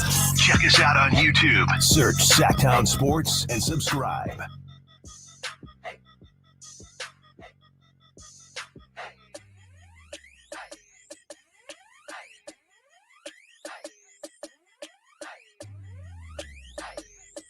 Nate is testing my Bay Area knowledge here. Very obscure one here. I don't know this one I've either. heard this beat, but off the top of my head. This is Lil B, the bass guy. Oh, Lil B. My own swag, baby. Yeah. Oh. Thank Lil you, bass B guy. shaped my high school I'm not joking, dude. He signed my friend's shoe. Lil B's so cool. Thank you, Base God. Not Base God. Yeah, that was Man. fun. That was good. That was good times back then. Time capsule right there. Yeah. Base God. I haven't thought about Base God in a long time. I saw something. It was like a TikTok, and it had a bunch of clips from 2015, and it said 2015 is almost 10 years ago, and it had like everything that was going on, like Hotline Bling. Yeah, it's crazy. By the way, 10 years ago, JR called to let me know that Captain America didn't return back from Germany for 50 years. So that's not really good for the Niners timeline. No, not good. Not good at all. They haven't won a Super Bowl in about 50 years. So. Hey, Emil, before we get into the other questions, why don't you tell me what you told me off air about the Travis Hunter thing, as you guys made me sound crazy? Why don't you tell me? Why don't you tell them? Why don't you tell them? What? That I saw it one time from You one said content more than once. I think I saw it one time from one. I don't even know who the content creator was. I was scrolling my feed and I was like, tank for Travis Hunter. Because I had heard what you had said. And I had to go back in my brain of archives of Niner memes. And I'm telling you. One of them came up that one. I'm telling you. Again, Niners Twitter is a hostile place sometimes. I'm just saying. It sounds ridiculous. It's ridiculous to me. I mean, you have the best roster in football. It's ridiculous to me. We're going to blow up the season for Travis Hunter? Yeah. Who we don't even know what position he's playing? How much help does Kyle Shanahan need? Well, what position is Travis Hunter playing next year? I don't know, but That's a good question. you heard Richard Sherman said, what did he say? He didn't say vanilla. He didn't say pedestrian. It's something. He said that Travis Hunter as a wide receiver is just not NFL quality. He's not a route runner. That's not what he said, but that's what something like it's nothing to write home about. Yeah, and essentially. that's fine. He should be a defensive player, in my opinion. But what do I know? Let's try to throw everyone on defense, you know? No, I don't. I guess Richard Sherman's a good one to speak on that because he played both. He did. So, and then was a defensive monster. I know. Yeah, he said too bland. Well. He said Richard Sherman said that he is bland. I feel like if anyone's going to say anyone deserves an input on that, it's Richard Sherman. Sure. His skills are bland and he's solid, but his skills are just bland. But we are not talking about Travis Hunter unless things go terribly wrong. You brought him up. I did bring him up for the 49ers. Emil, we were talking about Nick Bosa, and Nate listed out who has been opposite of Nick Bosa. When you talk about the other pass rushers like Max Crosby, TJ Watt, Nick Bosa post-contract, is the answer that he needs to be better or that the Niners haven't done enough to help him be better as far as, there's no help on the other side. When I'm sitting here, we don't, whoever's on the other side of TJ Watt and all these guys, they're still making it happen. Very similar to Brandon Aiyuk. You're getting paid because you are elite. Because you are that guy. Because you are that guy, and double teams don't matter. All these elite pass rushers are getting double teamed. It's both. It's both. Yes, the Niners have struggled to find a bookend opposite of Nick Bosa that's been a steady, rock-solid guy. Yes, Chase Young last year. Leonard Floyd this year we thought was going to be that guy. He's been solid, but he hasn't been, even the Leonard Floyd of even a couple of years ago where he's, racking up 10 sacks a season. Nick Bosa needs to be better, though, and he knows that. Nick Bosa knows that he needs to be better. Nick Bosa knows that he got the contract that he got because in 2022, he was the best defensive player in football. There was no doubt in my mind. Watching him every single week, watching him at practice, no one was stopping that guy even with a double team. It took 3 guys to stop that man. Now, 2 years later, things, I'm not going to say they're different, but he hasn't had the same production he had in 2022. Last year was the contract, and you can blame it on that. Right. This year, who knows? Nick Bosa needs to step it up because the Niners' bread and butter has been getting home on the pass rush. That's how they solve all their problems, especially on the back end with the secondary over the years. Because they're not doing that, that's why the Niners defense is getting exposed right now. The Niners need to get home, and it doesn't help that they keep getting injured, and now losing Javon Hargrave for the year does not make that help more helpful. But in my defense on that, Malik Collins was the better defensive tackle, in my opinion, this year going into week 3 and played like it in week 3. Yeah. Malik Collins was a great pickup for them and a guy they can count on as a run stopper. But now they got to move potentially Yetur Gross-Matos into the inside. They have to bring up T.Y. McGill from the practice squad, other guys in the practice squad. It's very much a mix and match thing now for Chris Kasarik, who usually finds a way to get the most out of his production. But so far this year, it's been a down year for Chris Kasarik as a coach as well. Yeah. Yeah. And, A lot of people hate the both answer, but most of the time in situations, that's what it is. Not just Nick Bosa, but it's everything. Even Brandon Aiyuk, right? With the attention that he's getting, you're looking at Ronnie Bell on the other side. We haven't seen him. Debo's got to get back out there. Kittle's got to get back out there. CMC's got to get back out there whenever any of that happens. Wanted to get to the Jacob Cowing situation. So many people bringing up Jacob Cowing. You should have been playing Jacob Cowing, not Ronnie Bell, and really where the misunderstanding, or I guess disconnect, happened is last Friday. Yeah, you had John Lynch on the flagship, right, in San Francisco say, he, something to the effect of he's probably going to get some opportunities. Correct. And then he doesn't get any opportunities, and Kyle Shanahan says essentially he wasn't ready. So now there seems to be a conversation of, well, how much do these guys even talk, or what is the thought process there? Nate, we have the sound on Kyle Shanahan when he was asked about Jacob Cowing and the expectations for him moving forward. On Friday, I think John Lynch said that maybe Jacob Cowing is getting ready to get in some action, maybe time to see some of the things he can do. Was that sort of the plan? Do you have a general, okay, let's get a younger player into the game, and then why didn't it happen on Sunday? Because it wasn't the plan. If there would have been injury, would have, but he wasn't ready to do that yet, and so we kept him at punt returner. But you have 5 guys up, so if someone did get hurt, he had to be ready, and then he would have got those reps. Getting close to being ready for that? We'll see this week. Nothing's happened here in the last few days. We got practice today, and we'll see how he does. I hope so. So, yeah, I mean, John Lynch, he's not calling the plays, right? John Lynch is saying he might, basically, maybe it was a little bit overblown. John Lynch saying, hey, he could see some opportunities. You never know. And Kyle saying, well, I do know because he's not in my plan. So maybe this one seems more on John Lynch than Kyle to me. Me and Nate have discussed this on a few occasions on Return of the Empire, actually. John Lynch might be the general manager of the San Francisco 49ers and might be the one that signs players and releases players and whatnot. But Kyle Shanahan has control over the 53-man roster. Yeah.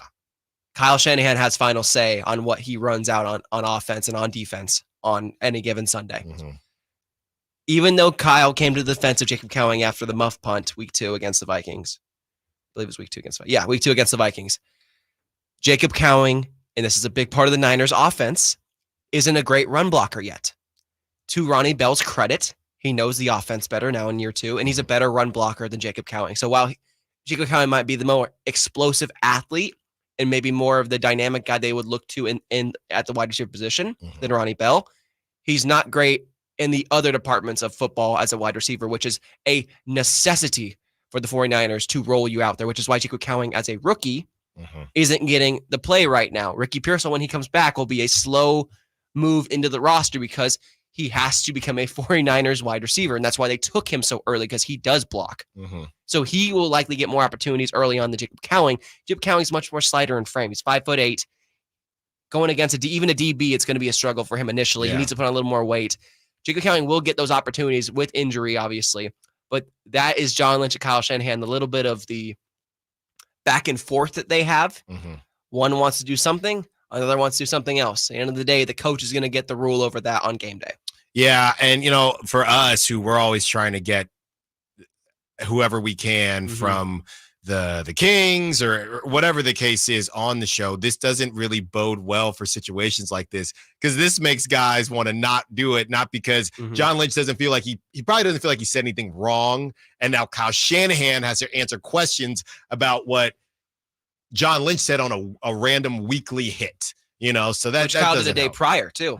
Which Kyle did the day prior. So maybe they understand it more than we do. And hey, you got to do this thing. You got to answer these questions. We know what's going on, and maybe everybody else is going to take it too far. John drafted Jacob Cowing. Remember that. John Lynch drafted Jacob Cowing. John Lynch, the GM, he's the one that's in charge of drafting players. He wants to see his rookies get more opportunities. Yeah, absolutely. He wants to be proven right on certain picks, especially because Ricky Pearsall hasn't seen the field yet, and obviously for other reasons, not football related. And he will see the fields in week 5. I do believe that. But because of all that, Kyle trusts the veterans more than the rookies, especially on the offense. And that's why Ronnie Bell got the opportunity late in the game. And maybe that came back to bite him because Ronnie Bell didn't make the catch. Maybe Jacob Cowing does make that catch. Yeah. Give and take. Well, Emil, thank you as always. Emil Fergoso, Sacktown Sports 49ers Insider. Go check out all of his work on sacktownsports.com and follow him on social media. We'll talk to you soon, Emil, and let's see what these Niners do. Let's see what they do. Thanks, Alan. Coming up next, we go around the NBA. Miles Turner might not be on the move. We know Alex Caruso won't be. And Tim Hardaway Sr. has a lot to say about Jimmy Butler and the Heat. Stiles and Watkins, Sacktown Sports. On the move? Got somewhere to be? Take Sacramento Kings basketball with you. The Sacktown Sports app will let you stay connected to your passion. Never miss a moment of Sacramento Kings basketball with the Sacktown Sports app. I didn't ask to be thrown in the streets with nowhere to go. I didn't think I'd survive. But I did ask for help, and Covenant House was there for me. 1 in 10 young adults will experience a form of homelessness this year. For these kids who didn't ask to be put in this unthinkable situation, Covenant House is there. Covenant House helped me break the cycle of homelessness in my family. They gave me the love that I needed. Over 2,000 young people will sleep safely in a Covenant House bed tonight. When youth who are experiencing homelessness have a hot meal, a safe place to sleep, medical care, and love, they can overcome heartbreaking challenges and have a brighter future. They just really genuinely just wanted to help me succeed, and I'm succeeding. I'm a speaker, I'm an author. Covenant House really helped me and really helped mold me into the woman I am today. If you or someone you love is asking for help, go to safeplacetosleep.org today. When I want to stretch out after a long day, my sofa needs to be comfortable, but it also needs to look attractive and inviting when guests come to visit. Hi, I'm Frank LaRosa with a word about Naturewood Home Furnishings. We spend so much time on our living room sofas that we forget they're a focal point and a hint to our decorating tastes. Right now, during Naturewood Home Furnishings sofa sale, you can save on every sofa, including gallery-exclusive custom-ordered FlexSteel furniture. Whether you're interested in a new sofa, sectional, or recliner, you can choose from hundreds of colors and fabrics. Nobody has more styles and choices than Naturewood Home Furnishings. And when it comes right down to it, it's all about choices and always about quality. Shop Naturewood for the look you love at a price you'll love even more. Visit Naturewood Home Furnishings right now for this remarkable sofa sale. Off Highway 50 at Hazel, look for the water wheel. Model Year End pricing is back at Folsom Lake Honda, your one-stop Honda shop. During the Model Year End event, lower interest rates at Folsom Lake Honda make lower payments. It's no wonder why Folsom Lake Honda is your one-stop Honda shop. Come in today or check out our entire inventory online at folsomlakehonda.com. Get an instant cash offer for your trade at folsomlakehonda.com. We'll buy your car whether you buy from us or not. Folsom Lake Honda is your one-stop Honda shop. Folsom Lake Honda. Go to folsomlakehonda.com. Your one-stop Honda shop. Golf to Go is brought to you by the Hagen Oaks Golf Super Shop. Here's Frank LaRosa. The word for has been used in golf for centuries, and its origins can be traced to the Middle Ages. According to historians, the word for is derived from the Old English word meaning before or in front of. In those days, the term was used to warn people of incoming arrows during archery practice. Another theory suggests that for has military connections. During the 19th century, artillery officers would yell for to warn their troops of incoming shells. This practice may have carried over to golf. The most popular theory, however, is that for has Scottish roots. In Scotland, for caddy was used to describe a person who walked ahead of the golfers to spot where their ball landed. The for caddy would then yell for to warn the golfers if their ball was heading towards another golfer or a spectator. Today, for is used to warn golfers or spectators of an errant shot. Whether it's derived from the Middle Ages, military practice, or Scottish roots, for has become an integral part of the game of golf, and now you know why. That's your Golf to Go. I'm Frank LaRosa. Your home for the Oakland A's every weekend. KHD1 Sacramento, KYMX HD3 Sacramento. From the Power Business Technology Toshiba Studios. Sacktown Sports, 1140.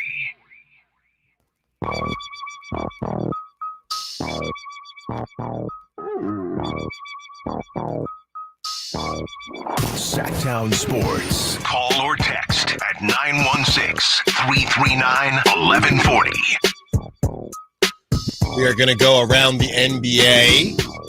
but we do have audio now from the press conference, the Sac State press conference that is come out with the Sac State Hornets announcing that they plan on building a 25,000 seat stadium. We will get to that sound, but first we have Jason. I don't think Jason Ross, who wants to be a part of the conversation as it pertains to Sac State. Jason, what you got for us? Hey, I just heard the news too about the stadium thing, and I think it's great. But I do think there's another announcement probably going to be coming down the pike. I think the Republic is going to be playing at that new stadium if they don't have their own stadium. I think that's the next one to drop. And also, everybody's talking about, it's going to take a couple of years for the Sac State to get in that, Mount West or Pac-12. I think that's going to be closer to 1 or 2 years. It seems like everything is speeding up in the past couple of weeks. So I think there's a lot of announcements coming out down the pike for other, because in the press conference you said you're going to show, the president was very clear. He said there will be soccer, and then he also talked about professional teams playing at that stadium. So I think there is going to be another announcement that the Republic are probably going to be playing over there once they build that stadium, and the MLS might still be back on the table too. So. Yeah, that's a great call, Jason. No, thanks for it. Well, when Dave had you on, he alluded to more things coming down the pike in the next, he said, few months. So that's what he just said on air. I think that was during crosstalk, right? Yeah. So I mean, that's a very fair assumption. Yeah, we don't have the full presser, but we do have the kind of the main clip that has been going around with President Dr. Luke Wood, who, by the way, just followed Chris and myself on social media. So you're big time now. Dr. Wood, if you're listening, I'm sure you're at the presser right now, but thank you for supporting Stiles and Watkins. And here's a clip, just a quick minute clip of the initial announcement of what Sac State Stingers Up has going on. Including football, as well as men's and women's soccer. We are also excited to announce that the stadium will also support our nationally renowned men's and women's rugby teams. In addition to football, soccer, and rugby, the stadium will support other intramural, recreation, and club sports. The stadium will also serve as a site for major campus events, such as our fall and spring commencements and our convocation ceremonies. The stadium will also host collegiate, professional, and international competitions, NCAA championships, and concerts. This will be a place where the community can come together and celebrate together. This will be a stadium where teams can compete on a national stage and show the country the best of Sacramento State and the best of our city and our region. The stadium is a commitment to our belief that Sacramento has a spirit and passion to turn this city into a college football town. There you go. There you go. He goes on. The Sacramento State is ready to take the national stage with the elevation of our university to the Pac-12. This is from Angelique Ashby, who co-chairs with Josh Wood and California State Senator. She is. Sac State is ready to take the national stage with the elevation of our university to the Pac-12, Ashby said in the release. Today's stadium announcement is a giant leap for the Hornet Nation, our region, and the state of California. We have the market, the talent, and a strong alumni community to not only support this move, but to help the Hornets continue to be a powerhouse across multiple sports, building on last year's 7 championship titles. This is from KCRA. Among the members of the Sac-12 is 3-time All-American and Sac State Football Hall of Famer Cyrus Mutalalo. He said the college has always had the grit and talent on the field and said the new football stadium will match that energy.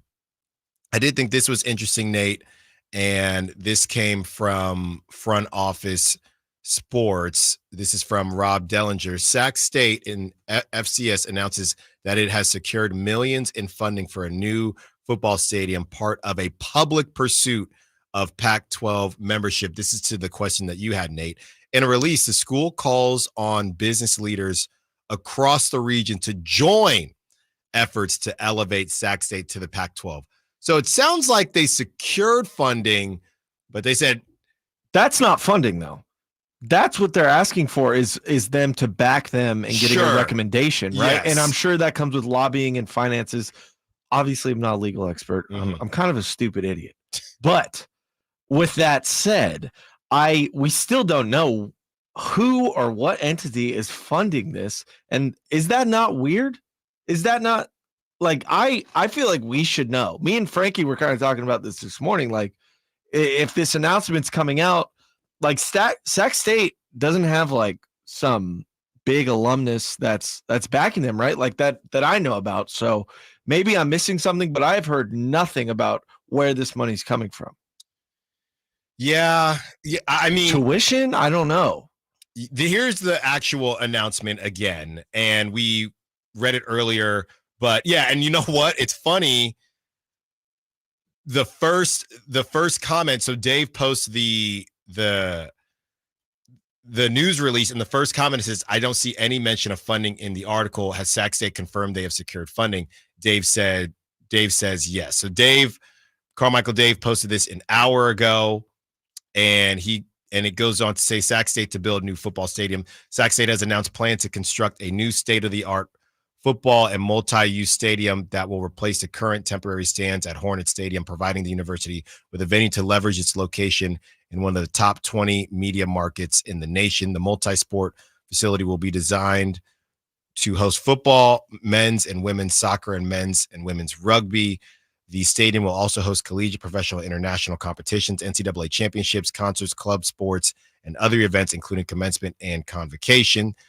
And the other part of this is just what we heard from President Luke Wood. They go on after. The campus has secured architecture, the firm Populous, to design the stadium, which will be constructed at the site of the current Hornet Stadium. The stadium will accommodate a minimum of 25,000 and feature a horseshoe design, including student section, premium seating, and boxes. Yeah, I've been looking for it. Real quick, I just got a phone call, so forgive me if you just mentioned this because I was talking on the phone here. Jason just called back in, who had some info for us. He's saying, actually, our own Carmichael Dave had a tweet that showed that the tuition is going up about $100 in fees for each student. That's some of it. But clearly, if you're upgrading your stadium, I don't know what the average attendance is for Sac State, but I imagine this is a multi-million dollar, maybe even a $10 million, $12 million situation. Well, good thing for us is that we have people at this station who have a lot going on, and we can talk to Jason Ross at any point in time. Not today. I see he's at the presser, and we can get to the bottom of this. I mean, look, the bottom line is they're not coming out saying something like this if it's not set in stone. It's not set in stone. Yeah, for right? sure. I mean, that would be a major black eye. Yeah, so I don't know necessarily what the details are. And to be honest, as far as I'm concerned, just for them to come out and say it is what I'm more paying attention to, and we'll just see how it goes from there. That's where we're at with this. But keep the calls coming, 916-339-1140. We are about an hour away from Rob Schneider tickets. That's at 1 p.m. And how do you feel about your Sac State Hornets? Does it change things, right? If they go to the Pac-12, how does it change the rivalry with UC Davis? Does it change anything at all? Nate, everyone's talking about this money thing. I'm trying to find a timeline. I'm more interested in a timeline. That's what I want. Sure, but that comes later, right? They wouldn't drop that immediately. But I just did some quick math here. Sac State, I rounded up a bit too. There's about 31,000 students attending Sac State. And let's say those numbers, each of them pay the extra $100, $105, $110, whatever it is. That's about $3.2 million, $3.3 million. I don't know if that's enough to get it done. So I personally think there's outside money there. Yes, for sure. I think there has to be. And I mean, there's alumni, right? There's alumni money. Yeah. And if it is $254 each student, and all that's directly going to the this new stadium, that would be $7.8 million. So that's a lot more, but still, I think this is going to be a much more expensive process, and I think they're going to have to take into account like building the stadium for TV, and like concerts. There's so much extra engineering that goes on into all that costs so much more money. Mm-hmm. Yeah, so I think it's something that everybody will be monitoring. I think it's great for the city of Sacramento, and yeah, I'm excited to see how this thing really develops moving forward as we, enter a time period in Sacramento that I keep on saying, this is not your grandpa, this is not your grandma's Sacramento. This is a new day with, started with the Kings, and obviously you have the Sac Republic doing their thing, the River Cats, and now you're moving to another level when you talk about bringing the A's to town. You could have some Pac-12 football going on, and that same weekend you got Aaron Judge in town. That's something that I don't think a lot of people ever expected or saw coming. So yeah, great stuff there. We will get into our Around the NBA when we return. Stiles and Watkins, Sacktown Sports. Subscribe to Sacktown Sports on YouTube and watch the Carmichael Dave Show with Jason Ross, Stiles and Watkins, and the Drive Guys, live Monday through Friday from 6 to 6. Plus view archive shows and exclusive content. Subscribe at youtube.com/Sacktown Sports. At Fisher Investments, we may seem like other money managers, but we're different. Are you really that different than the rest of us? We are. As a fiduciary, we always focus on what's best for our clients. What services do you offer besides investing? We have a team of specialists in financial planning, estate planning, and more. Your clients rely on you for all that? Yes, we ensure clients receive unparalleled service at every step of the relationship. Okay, but you still sell commission-based products, right? No, because we believe that's a conflict of interest. We prioritize service over sales goals. So then how do your fees work? We have a simple and transparent fee that's a percentage of our clients' portfolios. So we do better when our clients do better. Wow, we're more different than I thought. At Fisher Investments, we're clearly different. Learn more at fisherinvestments.com. Investing in securities involves the risk of loss.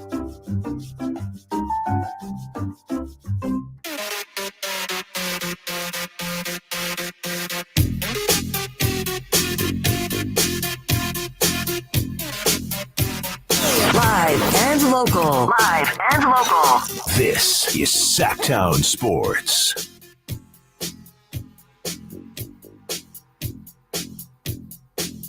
Fifteen minutes away from Rob Schneider returning to Sacramento for a night of nonstop laughs. And of course, Sacktown Sports, once you're in the building, hit up the Folsom Lake Honda hotline at 1 p.m.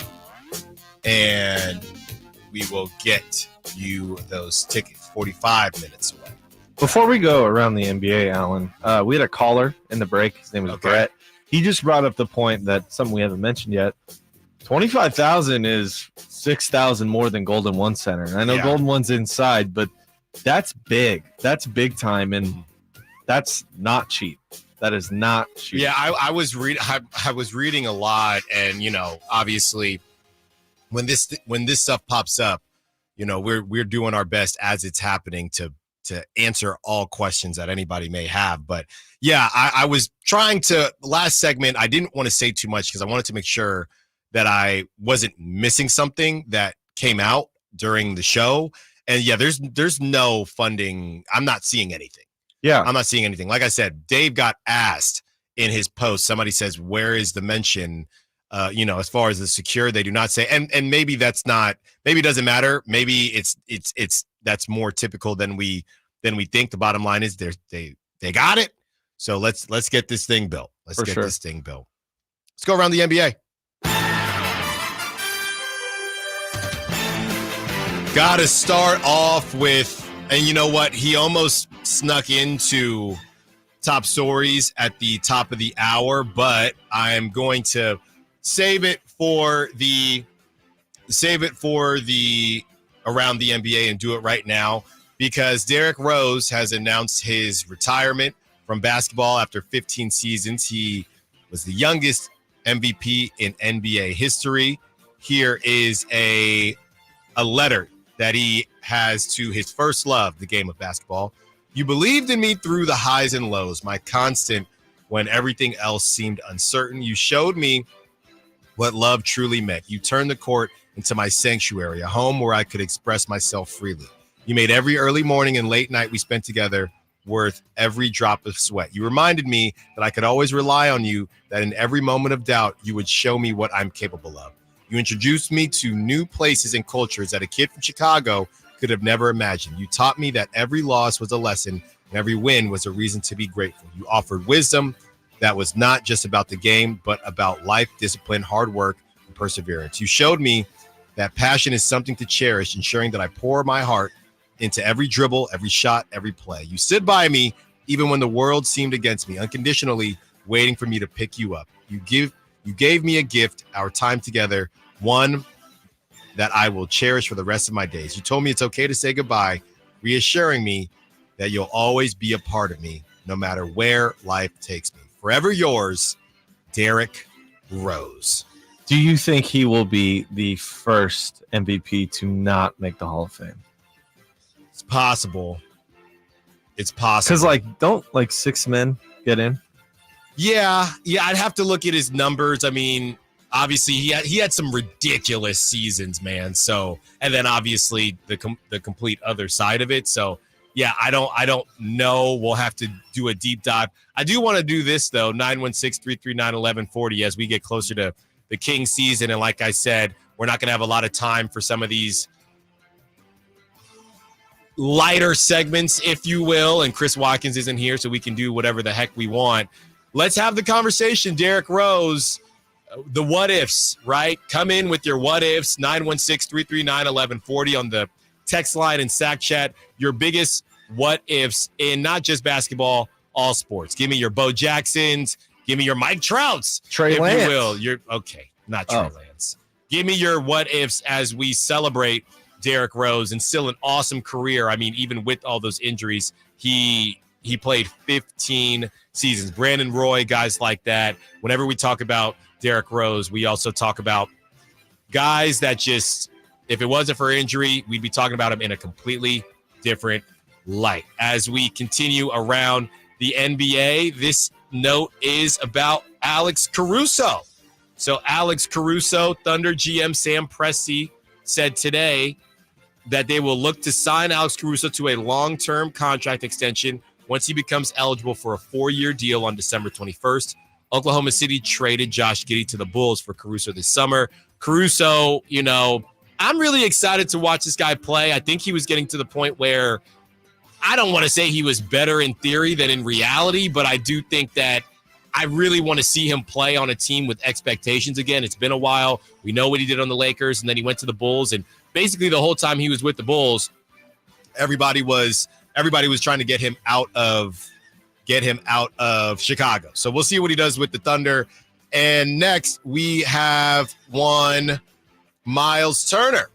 So Miles Turner, Pacers GM Chad Buchanan said today they want Miles Turner to remain in Indiana for long term. Turner is ineligible to sign an extension after agreeing to a contract renegotiation in 2023. Indiana views Turner as the ideal third piece alongside Tyrese Halliburton and Pascal Siakam. Another name that has been thrown around trade machines for a very, very long time.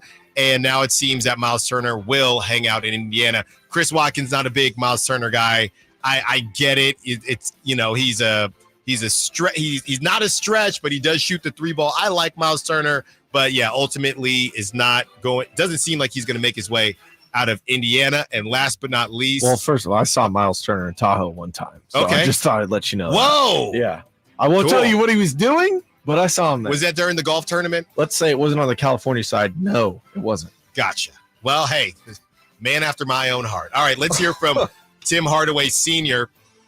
He is having a conversation about Pat Riley, right? Tim Hardaway Sr., he's on the All the Smoke pod, and he has this to say about Pat Riley and Jimmy Butler. Jimmy Butler, we know, wants to be a member of the Miami Heat for the rest of his days, but at the same time, He said some things that have kind of rubbed Pat Riley the wrong way. Let's hear what Tim Hardaway Sr. had to say about one Jimmy Butler. Boys, right now, y'all finished the season off kind of rocky, rough press conference. The Godfather came out and, put his foot down. We ain't going for this shit. This is my show. And all right, keep it going, Nate. Okay, you want to run that? Whoever gonna be here because I say so. I was waiting on that. I was waiting on that. Yeah. I knew something was gonna happen. I told some people, yeah, especially, he's tired of a lot of things that's going on with the team. He's tired of Jimmy Butler. Well, and Tyler Hero too. He been babying Tyler Hero for a minute, and he just staying hurt. He ain't showed up yet either. Right. So I think he was talking to him and Jimmy. Yeah, more so, if Jimmy didn't say nothing, about other teams and you're not playing, it would have been all right. But when you came out and said that, he's probably talking about both of them. But I think he really talked about to a star. Yeah, directly. Yo, dude, you haven't played in a lot of games this year or last year, and especially in the playoffs. I need you to play in the playoffs. Mm-hmm. If you play more than 70 games, we wouldn't be in play-in games 2 years in a row. All right? I need you to play. So there you have it. I mean, Tim Hardaway Sr., he's very outspoken. He went on to talk about why his son lost his spot or stopped getting playing time with the Dallas Mavericks. But, I think he's spot on the Pat Riley thing. I think Pat Riley can't stand stuff like what Jimmy does. I think Pat Riley is very old school, and he doesn't mind if you're going to, go out and do the, hey, Jimmy, whatever you want to do in your spare time. You got the hair going. By the way, there are odds, and I'm not kidding.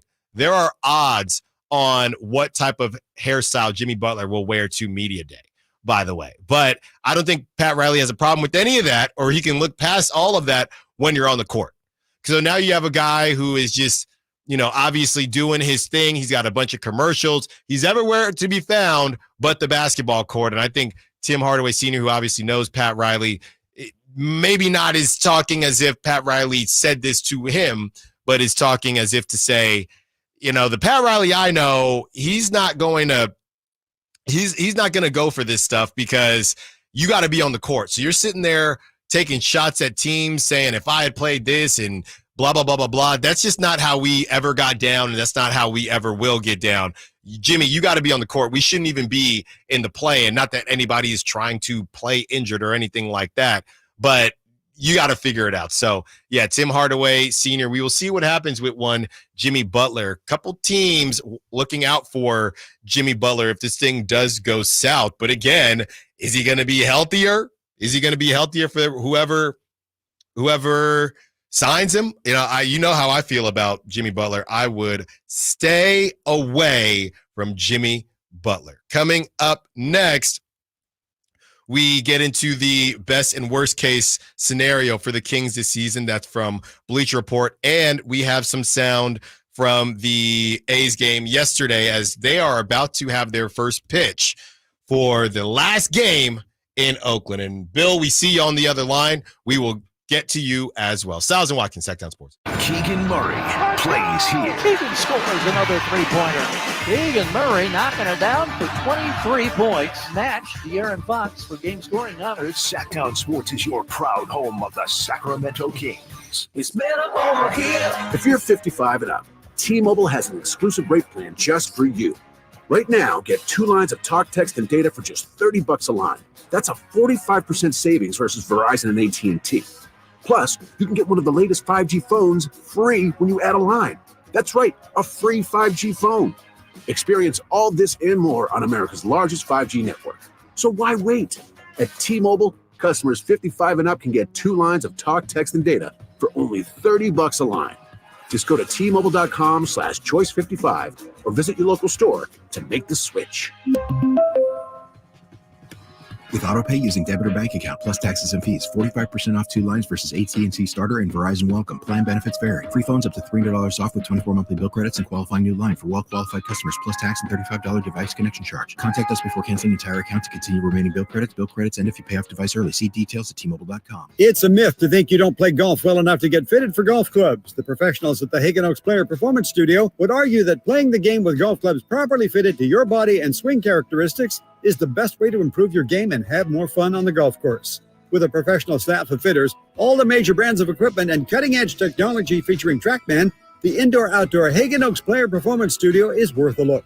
See for yourself, Fulton Avenue at the Cap City Freeway. Schedule your fitting at 916-808-2531, 808-2531. Hey, this is Greg Papa. Are you working through a major insurance claim? SunPoint Public Adjusters can help. SunPoint prepares, presents, and negotiates your claim with the insurance company, working only for you, making sure you get everything you're entitled to, not what just some adjuster working for an insurance company thinks you should get. Call SunPoint today at 888-247-7865 or contact us at sunpoint.us. SunPoint Public Adjusters, the gold standard in public adjusting. License number 2N14884. When shopping for a new car, what do you want? A great selection? A low monthly payment? More for your trade? At Northern California's #1 Honda dealer, Stockton Honda, you get it all. Model year-end savings are going on now. It's savings you just can't say no to. Come in today or go to StocktonHonda.com. Anytime, anywhere, it's all here. StocktonHonda.com. Number 1 claims based on 2023 total new and Honda certified pre-owned vehicle car sales from American Honda Motor Company. Sold on report. Who's ready for some fun on Saturday?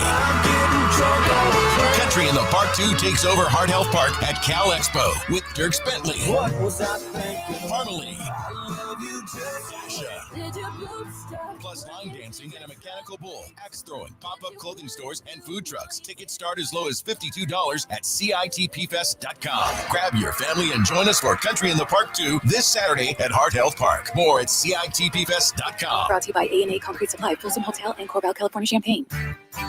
Hey, it's Carmichael Dave for American Energy Heating and Air with a question. Have you recently had a technician diagnose your HVAC system and you were a bit surprised at how much it cost? Or did something seem off about their quote? Because at American Energy, they take pride in giving you honest, straightforward solutions to get that system up and running. Have their qualified technicians come out and give you a free second opinion. It's free. You got nothing to lose but some dollars off of that original quote. They're making the uncomfortable comfortable. They've been doing it since 1981, serving the greater Sacramento area. A+ with the Better Business Bureau. That's why they keep having customers coming back for more and more and more. You can call them and set that appointment at 916-520-9990. That's 916-520-9990 or AmericanEnergyAir.com.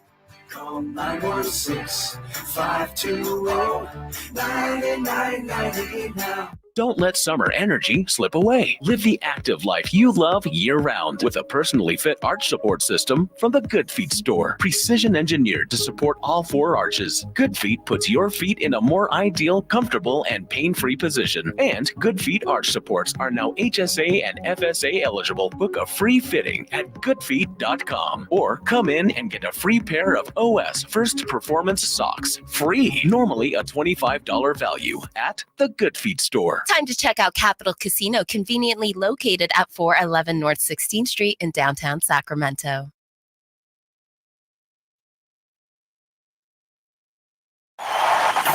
Trying to find out where to catch your favorite team's games? Are you a fan of the Kings, Niners, and the NFL? Well, Sacktown Sports has you covered.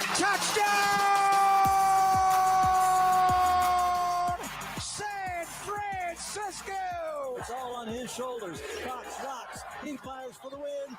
He's got the triple. Catch all your Kings, Niners, and NFL games all year long on Sacktown Sports and SacktownSports.com.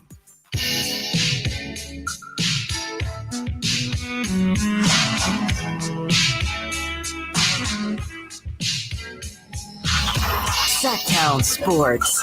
Check us out on YouTube. Search Sacktown Sports and subscribe.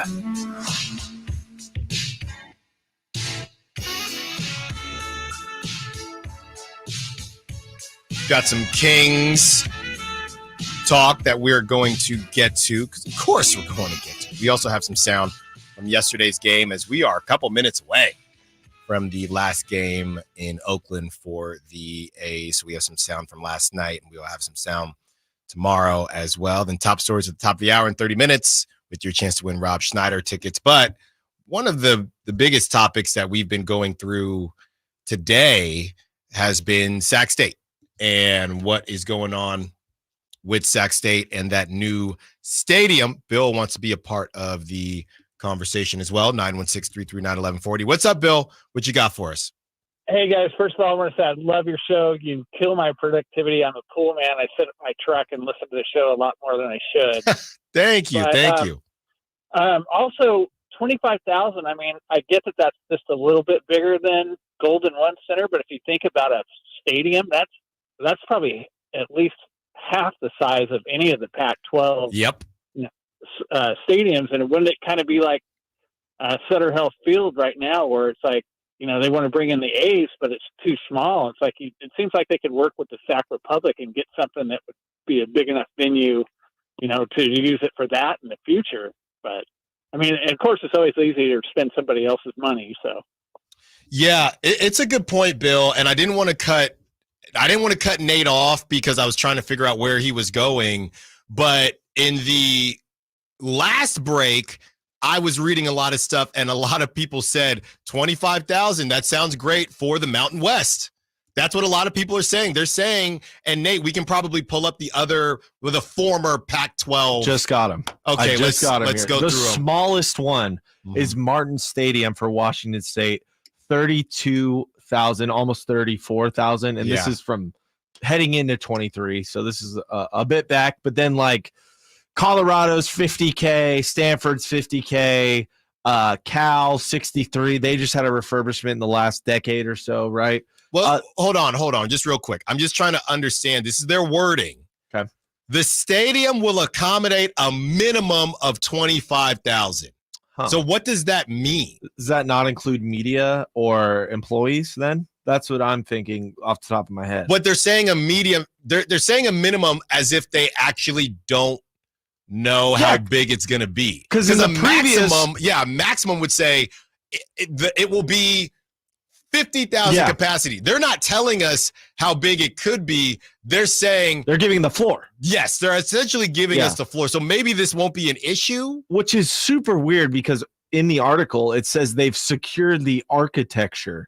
That's also true for the stadium, correct? Yeah. So you think if they have the layouts and a plan in place, maybe this is why they didn't give us anything solid today. Because if the funding is more, they can make it. I'm sure they could add on to the layout, the layout. But keep going because I want to hear some of the smaller schools. You said so. Washington State was 32. Washington is the smallest in the former Pac-12. So this is Washington State's still there. 32, 33 almost. So that's the biggest one. Rose Bowl 92.5. So that's crazy. But even Stanford at 50K. That's. What's Cal at? Cal is the fourth biggest at 63,000. Shouldn't really say fourth because doesn't really exist anymore. But Washington, not Washington State, is 70, and then USC is 77.5. So there's nothing. There's just a random 32, and everything else is in the 50s. So the lowest is Washington State at 32, and then right after that is Oregon State 35.5, and then a large jump to Colorado at 50. Okay. So still the jump between Colorado though and Sac State is double. Yes. Minimum, I guess. I didn't realize minimum was even in there. Part of the conversation. That is kind of changes a lot. One little word, huh? Well, it kind of, a minimum. So that means, hey, does that mean we're not necessarily sure how big we're going to be able to make this thing, aka how much money we're going to get to fund it, but we do know that we have enough. What it sounds like to me, Nate, is we have enough funding to build a stadium that will seat 25,000.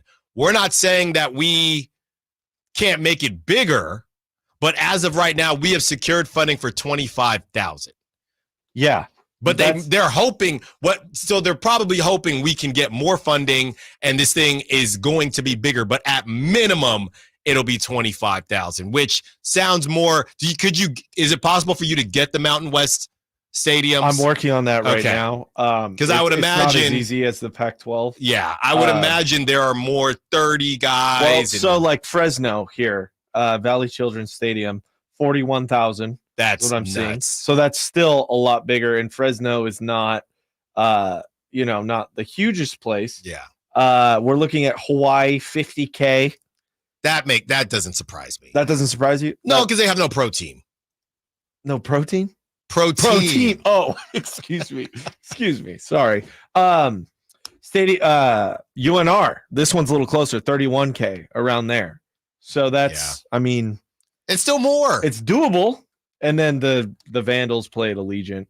So that's bigger. That's NFL size. And then San Jose around 30K. So Mountain West, it really seems like they're keep saying it, shooting for the moon, land on the stars. Yeah, that's interesting. I did not.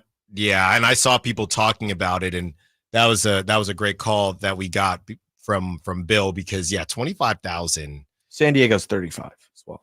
San Diego State. Yeah. Yeah, sounds kind of Mountain Westy to me. Do you think that people will be let down, Nate, because of how the Sac-12 is building this thing up, and they've even given themselves a name, and now they might have to, if they get rejected or if they don't get an invitation, well, we're just going to go to the Mountain West. Do you think Sacramento as a whole will they still appreciate it as much? I hate to take it to gambling, but I really don't. But you want to leave with a certain amount, right? You're up $200, and then you end up leaving up 50. That 200. Obviously, you wanted the 200, but in theory, you should feel good about leaving up 50. But because you were up 200, you don't feel as good about the 50. So right? You're talking about this Pac-12 situation. People should be excited about going to the Mountain West because you are going to FBS. But if the Pac-12 doesn't work out, could this affect the excitement that people have for Sac State football? Because they're kind of building the Sac-12. The name to me, you're kind of building this thing up a little bit too much. So we've established too, Sacramento's not a college sports town, right? Like we've had our callers and we talk about college. Not yet. No, but I'm saying right now. And they still got to make an arena. It's not. And I haven't been really my whole life. It's always been Kings and Niners. And, we got the A's and Giants close by. So I wasn't even I couldn't tell you. I don't think the general people know exactly what the Mountain West is. It's not a name like the Pac-12. Like the average person probably be like, oh yeah, the Pac-12, that's a big, popular conference, and everyone knows Conference of Champions. Yeah, Conference of Champions, exactly. So they affiliate that with Stanford and everyone. So it feels like a bigger deal. I just think if they go in the Mountain West, I don't know if a lot of people are going to care. And if they do care, it's not going to last very long. I hate to say that, but I think that's the truth. I think it's a start, but I don't think it's enough to make it a huge deal here. Yeah. 916 from Nick. What's the average attendance of these games? It's nice to have 50K plus, but it's another thing to fill the seats. Don't you want to have, and then he puts in all caps, a more intimate setting when watching your games. A word we're very familiar with. It's the last day in Oakland. We're not doing that. We got the intimate setting moving forward, but not today. Yeah, I think it's just a matter of, you're probably right. I don't know that any of these places are packing it out every single day, but I think it's all connected. You have a good team. I know Colorado wasn't packing it out, but I do think it just matters to have the space when you're selling this. You're selling something to these athletes, and you're going to come, and because of you and because of you and because of you, we're going to pack this thing out. It is a nice thing to say. And like we mentioned, the concerts and things like that. So I do feel like the big number does matter, even if you're not filling the number every single game. if it's yours. By the way, Nate, we could have some I don't even know if this is going to be on Prop Talk, but my Temple Owls are taking on is either Army or Navy tonight. Prime time. Don't watch. Yeah, it's bad. I was going to say that's bad football. Please. And I do believe Temple is not good. No, they were good until Matt Rule, he left us out hanging to dry. But I bring up Temple because, as I've talked about, it's at Temple. Watch for 2 seconds. Look how bad it looks when they play at Lincoln Financial and nobody's there. Yeah. It's bad. So I hear what you're saying, Nick, but I do think it's different when it's yours. I think it's different when you're not renting it out and you got, you're painting over the Eagle sign with the Temple Owls logo. It's still yours and you can still sell it that way. Mm-hmm. I think they're 2 different selling points, but hey, you can say, hey, we got $50K or we're going to pack this thing out whether you do or not. People will know, or players will know, okay, this is a smaller stadium, because all these guys, they're going to be going on college, they're going on different visits everywhere. So that's who you're competing with. It's not necessarily about how it looks on TV. It's more so about how you can sell this thing to players and how you can sell this thing to the rest of the city. Couple more notes here before we go to break too. During the 22 season for the Sac State, or the Hornets, when they were very good, that was Troy Taylor's last year, averaged about 15K fans at home, which is great. When the stadium fits about 21, about 2,100 or 21,000. And then during the Causeway Classic, which I went to, which was, I don't want to say a disaster, but it took forever to get in for me and my dad. We were there before the game started. We didn't get in till the second quarter. The lines were just out of control. That had a record 23,000 people. So they had more people than seats in the building, and it was not going to work. It didn't work for the capacity there. Something to keep in mind, if they're averaging 15K 2 years ago, you would hope that number could go up if they're going to have a bigger stadium. I have some good news, by the way. Okay. Another team that has been connected with the Pac-12, Tulane. And I assume Tulane being down south, it was going to, I believe Tulane's in Louisiana. I just thought they'd have they're in the AAC right now, if I'm not mistaken. I thought they would have a huge stadium. Tulane is at 30,000. So if Tulane is going to get a call to the Pac-12, anything is possible. Anything is possible. Coming up next, we're going to save best and worst case scenario for the Kings. We're going to save that for Chris Watkins because I really think he's going to want to do that tomorrow. And because of all this Sac State stuff, we kind of blew past it. So we're going to go to that tomorrow. We're going to get to some of the sound from yesterday's game with the A's officially. We got to get this on the TV in here, Nate, with the A's officially starting their their last game in Oakland. We have some sound from yesterday, and we will discuss if there's any A's fans that are not at the game and you want to have a conversation, 916-339-1140, whether you're from Sacramento, whether you're not from Sacramento. I know we have a very strong signal. When I was driving in the Bay Area, I was still listening to Whitey and Kyle. So call in 916-339-1140, and we will have a conversation about the Oakland A's before they move to that intimate setting of Sutter Health Park in Sacramento. Stiles and Watkins, Sacktown Sports. Trying to find out where to catch your favorite team's games? Are you a fan of the Kings, Niners, and the NFL? Well, Sacktown Sports has you covered. Touchdown! San Francisco! It's all on his shoulders. Cox rocks. He fires for the win. He's got the triple. Catch all your Kings, Niners, and NFL games all year long on Sacktown Sports and SacktownSports.com. It's Capital Casino, Sacramento's #1 poker room. And guess what? Primetime football is back. Capital Casino is giving away $500 per game in high hand bonuses for every Sunday, Monday, and Thursday night primetime game. As always, offering the best food, the best service, and the best action with the most variety of games in the region, conveniently located in downtown Sacramento. So check them out, Capital Casino, and always remember to gamble responsibly. 1-800-GAMBLER.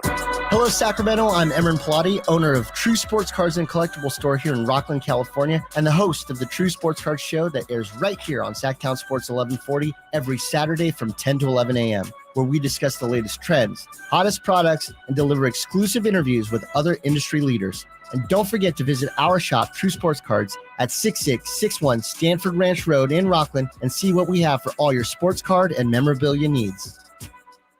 Who's ready for some fun on Saturday? Country in the Park 2 takes over Heart Health Park at Cal Expo with Dierks Bentley, What was I thinking? Parmalee, I love you just Sasha, plus line dancing and a mechanical bull, axe throwing, pop-up clothing stores, and food trucks. Tickets start as low as $52 at CITPfest.com. Grab your family and join us for Country in the Park 2 this Saturday at Heart Health Park. More at CITPfest.com. Brought to you by A&A Concrete Supply, Folsom Hotel, and Corbell, California, Champaign. There's no better time than now to get yourself into a brand new Jeep because it's Jeep Adventure Days at Sacramento Chrysler Dodge Jeep Ram, offering the best deals in town and a selection other dealers are jealous of. Stop on by. They're just off of Business 80 across from Hagen Oaks Golf Complex. Sacramento Chrysler Dodge Jeep Ram.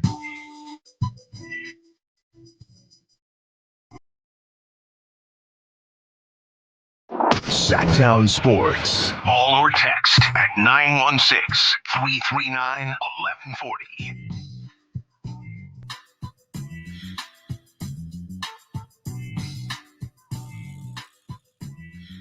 $15 minutes. Switch on over if you're on the app. You want a chance to win these Rob Schneider tickets, and I know you do, or a lot of you do.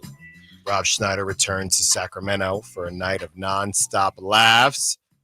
And, of course, Sacktown Sports wants you in the building. Hit up the Folsom Lake Honda hotline at 1 p.m. in 15 minutes, and we will pick that caller to score a pair of tickets. Check out Rob Schneider at Hard Rock Live on October 4th, courtesy of Live Nation. For more information, visit sacktownsports.com. This first piece of audio that I'm going to play as the A's, I'm checking here, Nate, any scoring yet. It is 0-0 in the middle of the first, so A's are about to go up to bat, see what they can do.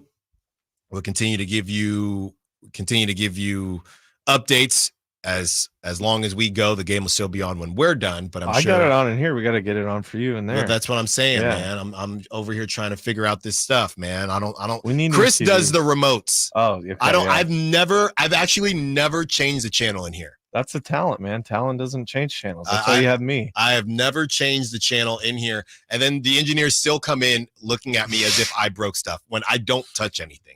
As you touch the microphone. Well, I don't have a choice there. 916-339-1140 if you want to be a part of the conversation as we talk some A's. This first piece of audio that we have, you got to kind of, I wanted to play this audio because they do mention it. This has been going around social media. Maybe you've seen it, maybe you haven't. The audio does as good a job as they can of describing it because obviously it's from the TV broadcast. But basically there was an A's groundkeeper shoveling the dirt and giving the dirt to two fans that were asking for it to take home. And it was a really cool situation. The broadcast does the best they can. Obviously, like I said, they have TV, but here it is. And just imagine as they're talking, this guy is just basically on one of the foul lines with a shovel, shoveling dirt into water bottles, different apparatus situations, and giving it out to fans. Here it is. Ramp. I mean, how about this? That's awesome.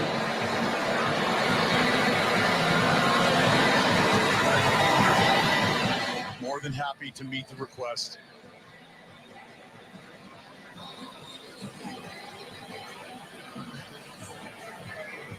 I know for some it might be just a simple scoop,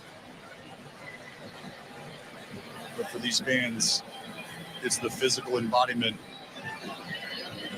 of generation after generation enjoying this place and what it's brought.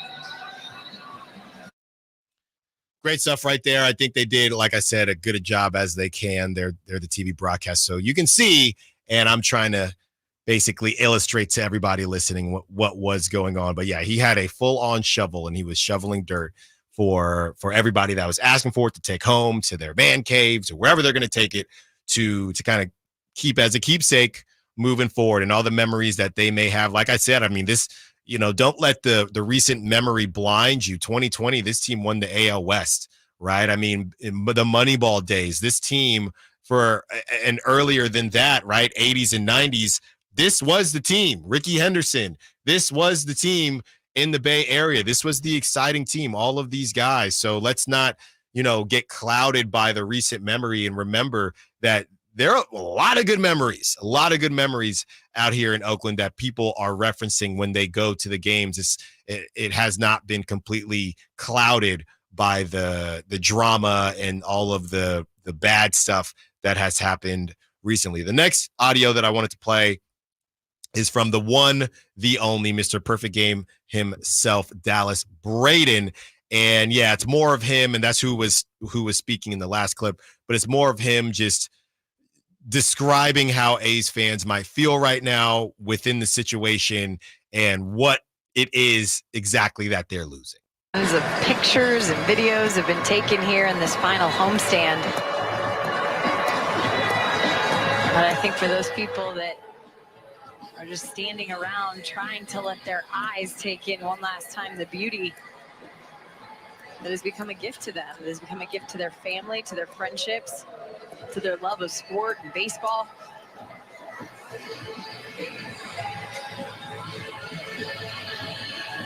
But to a lot of the folks in this town, Jenny, this is religion. This Coliseum has been their cathedral where they have come and made peace. They've come to escape.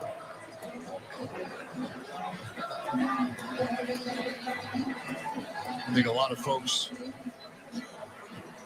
given the opportunity, have a good idea, or at least they think they have a good idea on how they would say goodbye to an old friend. And something that we know is people process emotions and things like this very differently. And I think it's wonderful to watch people take it in their own way. Great stuff there from Dallas Braden. I mean, I'm getting goosebumps a little bit just listening to him. And, a lot of people that have grown up with a team, whether it's the Kings or whether it's the Giants or any team that's out there. I mean, the idea, especially when you talk about the connections and how it brings together family and friends and just the community that really a team can provide, to lose something like that, especially the way that Oakland has, as the Warriors are gone, the Raiders are gone. I mean, this just hits in a different way for a city like that. So yeah, I just, if you got an A's fan, friend, or whoever the case may be, family member, just go ahead and shoot them a text or whatever the case may be, and just say, hey, whether you can understand the situation they're going through, whether you can't, just let them know that they're there, that you're there. And that's just, it is what it is. The last piece I want to play, friend of the station, Brody Brazil, who his time is ending with NBC Sports Bay Area. He did pre and post for the A's and the Sharks. Brody Brazil grew up a A's fan, kind of a lifelong dream job, if you will, for Brody Brazil. And he is basically talking about how he's going to take in the last game, or continues to take in these last games. And he literally starts choking up during the broadcast. And here it is. Every year, well, with the exception of the last few, I had a hard time just being out there. I'll be honest. I tried to make the time to just sit in the stands and be a fan. Mm-hmm. And and remember what that's like. Well, you've had a childhood, man. You've had a childhood of memories there, and we're both fans of it, Brody. You really have to remind yourself, and fans have that all the time. They're the ones that get to experience this. I think from our perspective, what we're saying is that we want you to know that we're right there with you, even though we're here in a studio, and you're obviously watching at home tonight, so you weren't out there either. But to understand that we feel all the same emotions as all the people who are at those games all the time. And last night I was looking at attendance, and I thought, quite honestly, it would be a little bit greater than it was tonight. Definitely a big crowd, and I know tomorrow it's going to be packed to the brim. And so we haven't seen that at the Coliseum in a very long time. I'd say since the 2019 wild card game was the very last time, that playoff. That was Brody Brazil, really just illustrating how it is from his point of view. By the way, former ace Barry Zito sang the national anthem today for the for the Oakland A's, and I think that's extremely fitting. And, with all of the, like I said, the muck that has happened with the A's on a day like this, it does feel like everybody is attempting to put their best foot forward. People are going to react in different ways. They're taking the chairs, they're taking the urinals. I mean, they're doing a lot of crazy stuff, but honestly, some of that's to be expected. The Oakland Roots are going to play there, and Oakland Roots put out a tweet essentially saying, hey, we're still going to play in the Coliseum, so please don't make a mess of it. And I think most people are going to follow the straight and narrow path. There will be some people that do not, but all in all, it is shaping up to be a sad yet beautiful day in Oakland. Coming up next, we have our top stories. At the top of the hour, we say goodbye to Caitlin Clark's rookie season. Mike Vick gives his flowers to a former Niners QB and one of the, I guess, top NBA analysts in the game. He gets laid off from the 4-letter network. We'll tell you who it is. And I've been asking for a new track lead. Turns out we just might get one. Stiles and Watkins, Sac Sports. Our first year as the radio home of the San Francisco 49ers is one we will never forget. And here's Purdy going to throw one deep, wide for Debo. Made the catch on the back shoulder. Touchdown! San Francisco! And a back shoulder banger for Debo Samuel. Congratulations to the 49ers on a terrific year. And thank you for so many wonderful memories. I didn't ask to be thrown in the streets with nowhere to go. I didn't think I'd survive. But I did ask for help, and Covenant House was there for me. 1 in 10 young adults will experience a form of homelessness this year. For these kids who didn't ask to be put in this unthinkable situation, Covenant House is there. Covenant House helped me break the cycle of homelessness in my family. They gave me the love that I needed. Over 2,000 young people will sleep safely in a Covenant House bed tonight. When youth who are experiencing homelessness have a hot meal, a safe place to sleep, medical care, and love, they can overcome heartbreaking challenges and have a brighter future. They just really genuinely just wanted to help me succeed, and I'm succeeding. I'm a speaker, I'm an author. Covenant House really helped me and really helped mold me into the woman I am today. If you or someone you love is asking for help, go to safeplacetosleep.org today. Hey, get ready. Here comes your Sacktown Sports live events calendar. You don't want to miss Winona Judd at Hard Rock Live on September 28th. And on October 4th, comedy legend Rob Schneider is bringing the laughs to Hard Rock Live Sacramento. Space out with Weezer for the Voyage to the Blue Planet Tour 2024 at the Golden One Center on October 8th. And looking further ahead into October, Alec Benjamin brings his soulful vibes to Hard Rock Live Sacramento on the 16th. Then on October 17th, catch the hilarious Ronnie Chang at the Bob Hope Memorial Theater in Stockton. On October 20th, Renee Vaca brings his hilarious stand-up to the Crest Theater in Sacramento. And finally, gear up for the ultimate Halloween bash with a $5,000 costume contest. It's Sinners and Saints Saturday at Thunder Valley on October 26th. Costumes, music, and plenty of thrills. Get all the event details at SacktownSports.com and stay locked on to Sacktown Sports for your chance to win tickets. What's going on? We're talking to Chad Hoblet, a Hoblet Dodge Chrysler Jeep Ram in Woodland. What's happening for Ram Power Days? Well, 2024 is almost over, so we figured we'd get a head start with big savings on brand new 2025 Ram 1500s. Right now, you can save up to $15,000 off MSRP on the brand new and very nicely updated 2025 Ram 1500s, starting as low as $37,780. I want to make sure I heard you right. You said 2025, as in next year's models, and you're already giving $15,000 off? You heard that right. Plus, with all the upgrades Ram has made on the 1500s, this is the best Ram yet. Test drive the best Ram truck yet at the Hoblet Ram Truck Center. See our whole inventory at HobletDodge.com. Unbeatable prices, unbeatable selection, nobody beats Hoblet, period. $15,000 total net savings after $10,500 factory rebates and $4,500 dealer discounts. Rebates include $3,000 in Hoblet Select inventory coupons and $2,000 Hoblet Trade-In Assistant coupons. Must have qualifying trade-in. At least 5 of this net savings. Coupons only available while supplies last. See dealer for details. Who's ready for some fun on Saturday? Country in the Park 2 takes over Heart Health Park at Cal Expo with Dirk Bentley, Harmony, Sasha, plus line dancing and a mechanical bull, axe throwing, pop-up clothing stores, and food trucks. Tickets start as low as $52 at CITPfest.com. Grab your family and join us for Country in the Park 2 this Saturday at Heart Health Park. More at CITPfest.com. Brought to you by A&A Concrete Supply, Folsom Hotel, and Corbell, California, Champaign. What sets Ashton & Price apart from other injury law firms? I'll tell you. From beginning to end, all important legal decisions are made directly between our clients and their experienced local attorney.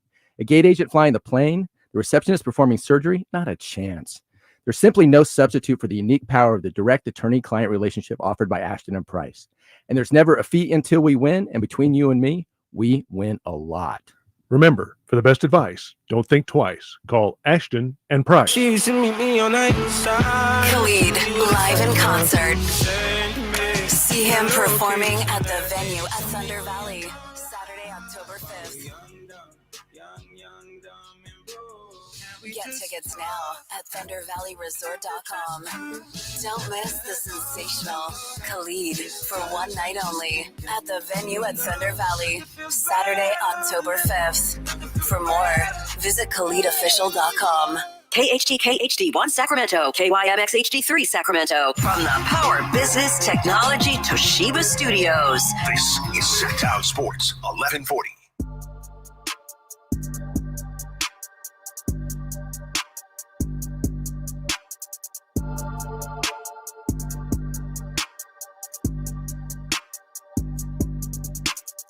Live and local. Live and local. This is Sacktown Sports. It's from our guy, Murph. This was earlier, Nate, but getting to it now as the game has started for the A's. Murph says Rangers should just throw softball pitches and let the A's score 40 to 50 runs today, make it a home run derby for the fans. Well, I don't think that will happen, but the Rangers are done. So the World Series champion Rangers, it's over, right? They're 9 games out. So they're not playing for anything. They couldn't get healthy. Their pitching couldn't get healthy. So neither team is playing for anything. I know this goes against everything that I stand for, Nate. But if you are, I know, I don't want to do this. I'm watching the goalposts to shift. No. All I'm asking is if you are, again, a lot of these Texas Rangers probably have no connection. Although Marcus Semien, I would say, if we were doing prop talk, Marcus Semien probably homers today. Marcus Semien, if you don't know, he went to St. Mary's in Berkeley. He then went to Cal Berkeley for school. He is from the Bay Area. He played for the A's. The A's ended up not offering him, and he went on to the Blue Jays and then got the bag and ended up on the Rangers and won a championship. Marcus Semien did. And Marcus Semien back in his home stomping grounds. I'm assuming we're around the same age, so I'm assuming if I got to play in the Coliseum, Marcus Semien probably got to play in the Coliseum during high school as well. So watch out for Marcus Semien to maybe spoil something for the Oakland A's, but as a Bay Area kid, make his own memory. So I would be on the lookout for that. But yeah, Nate, I guess what I'm saying is I feel what Murph is saying, but you can't do that. If you were a pitcher, though, would you just, hey, man, I'm going to just give you some fastballs. I'll throw hard, but I'm going to just give you some fastballs. We ain't playing for nothing. Well, the problem is Kumar Rocker is a rookie. He just got up to the bigs, so he's trying to prove himself. Yeah. That's the problem. But if let's just pretend it was a Max Scherzer, somebody that has nothing to prove. The season is cooked. Just throw some fastballs, man. I know it goes against everything I stand for. Do you remember when 100 feet away, the Raiders had their last game in Oakland? Yeah. It was the Jaguars they played, right? I was there. And it was just like a collapse at the end. Terrible. Yeah, that was like one of the worst I would say one of the worst ways to lose. It was a bad way to lose on that night, to give a send off to the Raiders in the what am I saying across the street? It was in the same building. It was I'm mixing up the Warriors. Yeah, silly me. I forgot they shared for so long. Crazy, but infield. The heartbreaks can happen, but after the game, Derek Carr was still going up and threw up the O. And was talking to fans and everything. And I think that was a Gruden year, too. I think that single-handedly got what started the demise of Derek Carr. When he couldn't win that game, or when he didn't win that game, I think that's when people – and the Jaguars weren't good, right? No. I think that was between when they were kind of good and then they stunk again. I think that was right after that season. The Blake Bortles, weird season. Could be wrong. Yeah, but it's not about Derek Carr. It was just – it got spoiled. It's different in football. I mean, at least the A's, they had a walk-off a couple days ago. Yeah. But, yeah, I don't know, man. Where I'm going with that, though, is like, even if they do lose a bad game. Sure. Doesn't really matter. I think there's still going to be nice interactions with the fans, and they're still going to be able to enjoy it. I think you really want the win. I don't think anyone on the Rangers is going to let up. No, and they shouldn't. They shouldn't, okay? Don't get me wrong. I understand what you're saying. Yes, they should not. Okay. Let's get a W for somebody on the call line here. Rob Schneider returns to Sacramento for a night of nonstop laughs. And, of course, Sacktown Sports wants you in the building. Hit up the Folsom Lake Honda hotline right now, looking for caller number. Nate, I'm trying to connect something with the Coliseum. Quickly. Well, 0 for Oakland, like the O. I don't know. I don't have anything. How many championships do they have? How many letters are in Oakland? 7. Caller number 7. Caller number 7 to win those Rob Schneider tickets. Rob Schneider returns to Sacramento for a night of nonstop laughs. And, of course, Sacktown Sports wants you in the building. Hard Rock Live, October 4th, courtesy of Live Nation. Caller number 7. Caller number 7. Caller number 7. For more information, visit sacktownsports.com. Let's start our top stories at the top of the hour. First and foremost, we say goodbye to Caitlin Clark's rookie season. Here are some of the numbers, Nate. The Fever attendance up 319%. 319%. She was the AP WNBA Rookie of the Year. Most points, assists, and three-pointers made by a rookie ever. WNBA merch sales up 450%, led by Caitlin Clark, and more than 100% increase in viewers across national networks. The Fever were doing 100 viewers against the NFL on NFL Sundays. That is the impact that Caitlin Clark had. Earlier in the show, if you're just checking in, we did talk about some of the negative things that the WNBA has to work to clean up, just as far as some of Caitlin Clark's fan base just not being very good people. But that has nothing to do with Caitlin Clark and what she brings to the league. She is a joy to watch, and the WNBA, they got their star that could truly, truly change things.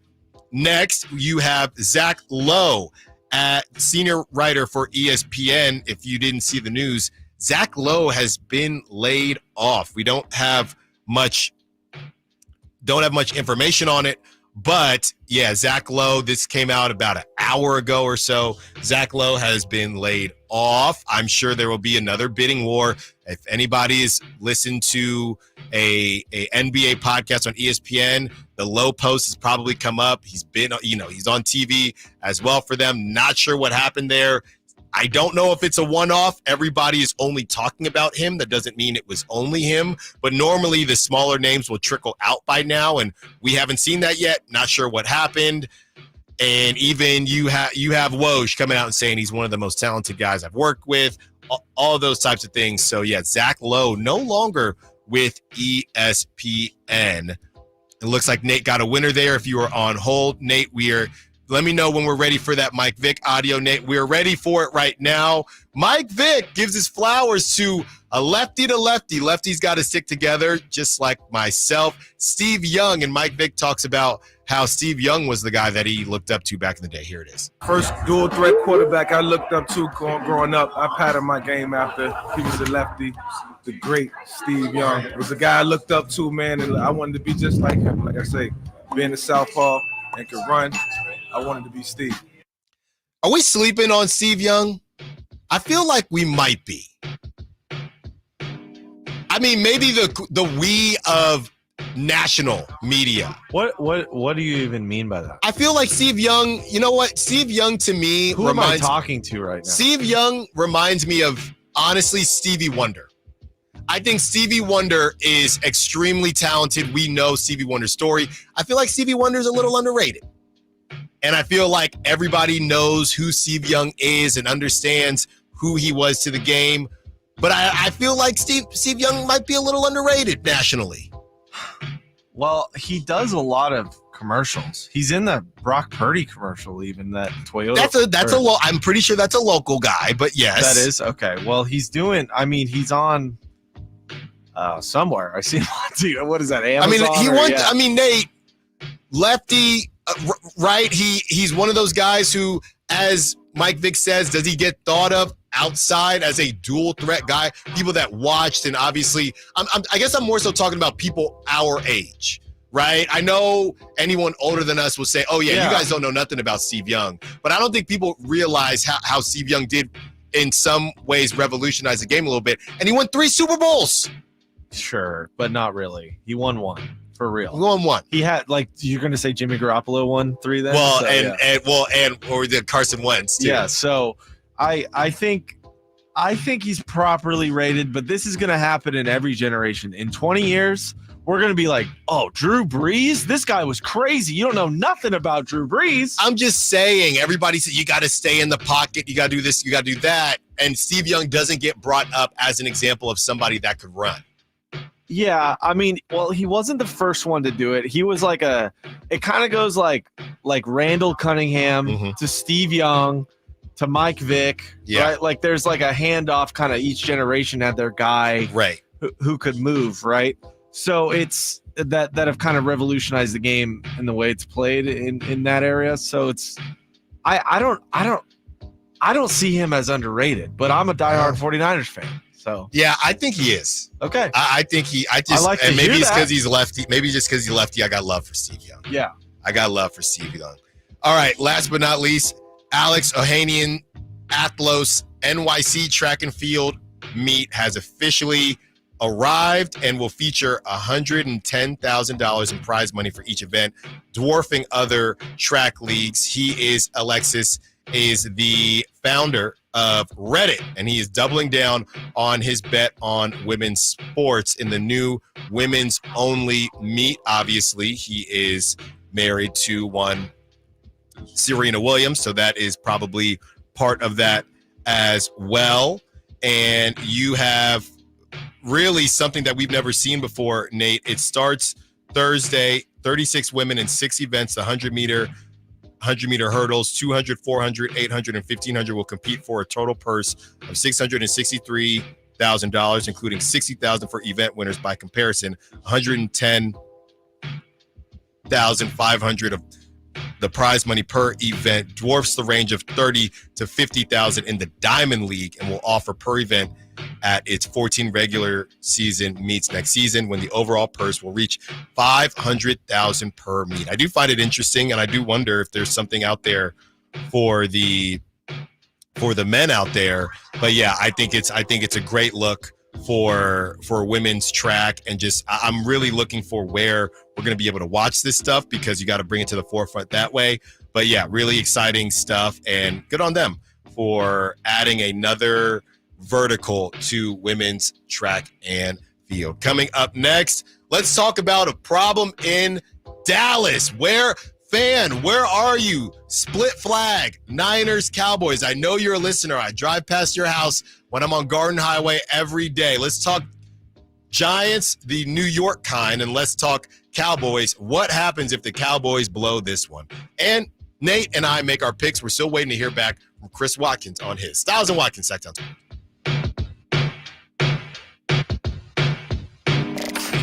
Did you miss any part of our live local shows? Don't worry, you never have to miss them again. Check out SactownSports.com and search our podcast page and play our shows when you want. The Carmichael Dave Show with Jason Ross, Stiles and Watkins, and the Drive Guys. Plus, other podcasts like Return of the Empire, Return of the Roar, the Stingers Up podcast, and Golf to Go with Frank LaRosa.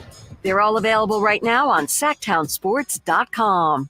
Model year-end pricing is back at Folsom Lake Honda, your one-stop Honda shop. During the model year-end event, lower interest rates at Folsom Lake Honda make lower payments. It's no wonder why Folsom Lake Honda is your one-stop Honda shop. Come in today or check out our entire inventory online at FolsomLakeHonda.com. Get an instant cash offer for your trade at FolsomLakeHonda.com. We'll buy your car whether you buy from us or not. Folsom Lake Honda is your one-stop Honda shop. Folsom Lake Honda. Go to FolsomLakeHonda.com. Your one-stop Honda shop.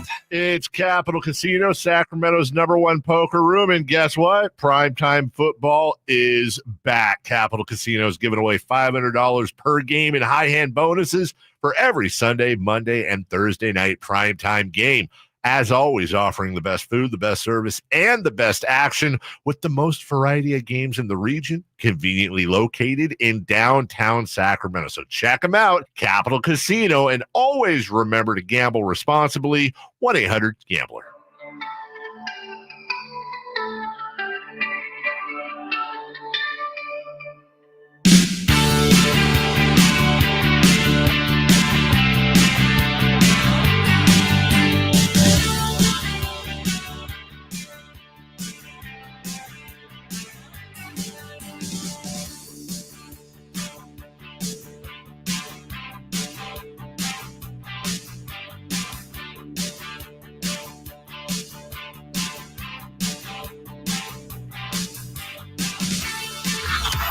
Sacktown Sports. Check us out on YouTube. Search Sacktown Sports and subscribe.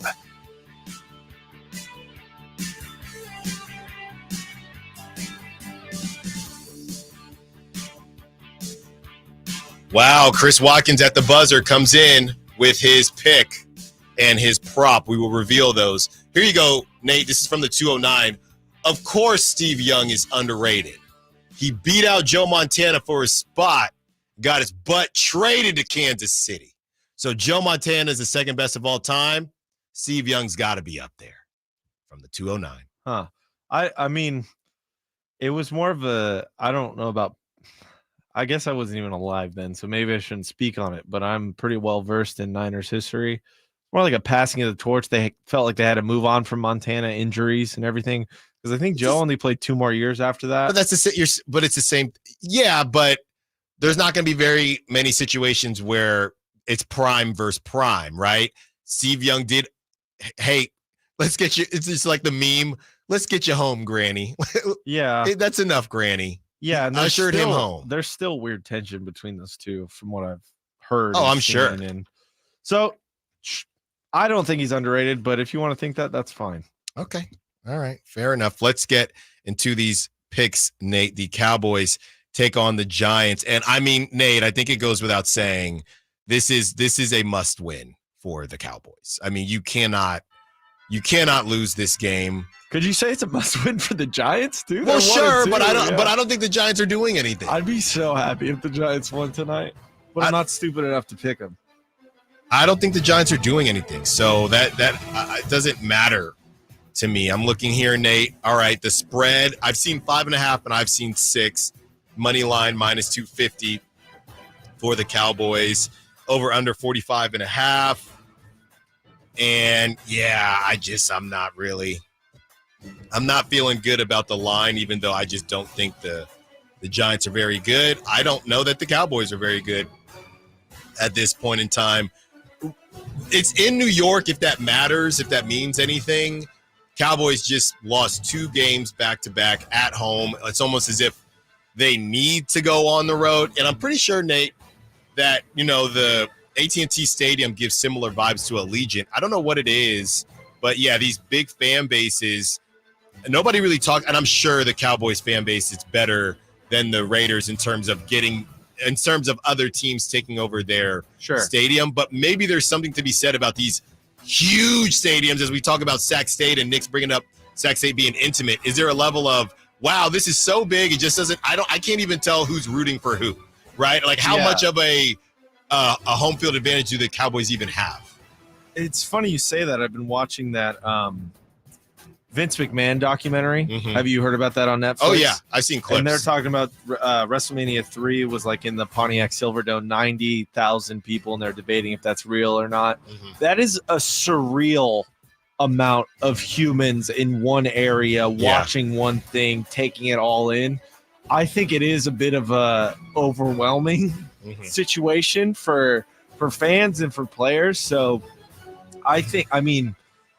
you said it's in New York, right? I think there'll be plenty of Cowboys fans there, but I think it's going to be all Giants. Like the Giants fans get pretty crazy. Oh yeah, it's more about the 2 games that the Cowboys just lost at home. Yes. You know what I mean? So yeah, we'll see what the Cowboys. Are you saying like, does their home field advantage really even matter? That's what I'm saying. Yeah, I'd say for Dallas, yeah. For the Raiders, no. At this point, I would agree with you. Yeah, but I don't think that the Cowboys are that high on the list when it comes to the hostile environment. Going to Minnesota, the Vikings, the Seahawks, yes, even the Saints, in the Dome, classics. Yeah, there you go. Well, Green I'll keep this short and simple, Nate. I'm not taking any chances yet. I might get spicy tomorrow, but I'm gonna go Cowboys. Yeah, I think it is a close game Thursday night. Bad offense. Yeah, I would not take the points. I don't think. I think there's going to be bad offense all around. I'm taking the Cowboys, but I want the Giants to win. Mm-hmm. I think that would be hilarious. It won't be hilarious that they'd have a better record than the Niners, but I would like to see the Cowboys lose every game. If the Giants, and I know I kind of poo-pooed it earlier, but if the Giants do win this, I don't think I'll necessarily pay any more attention to them yet, but could there be some type of – the NFC East is a mess. You still have Eagles drama. It's truly up for grabs after what the Commanders just did. Shane Daniels looks awesome. I mean, the Giants could say, hey, we got a chance at this. And I'm just looking here, Nate. They got like the A's. Yeah, they got Barry Zito in the booth. A's have bases loaded again on Kumar Rocker, who just made his debut not too long ago. So this is a real deal rookie. You know what I just thought about, Nate? Maybe this is, and I know they don't plan out stuff like this that far in advance, but maybe this was Bruce Bochy, who, connected to the Bay Area. Maybe this was his version of giving the A's something. I'm going to put out a rookie, the most rookie of rookie pitchers, who I believe Kumar Rocker, this might be his first start, or he's only had 1 or 2. And he's out there talking to him right now.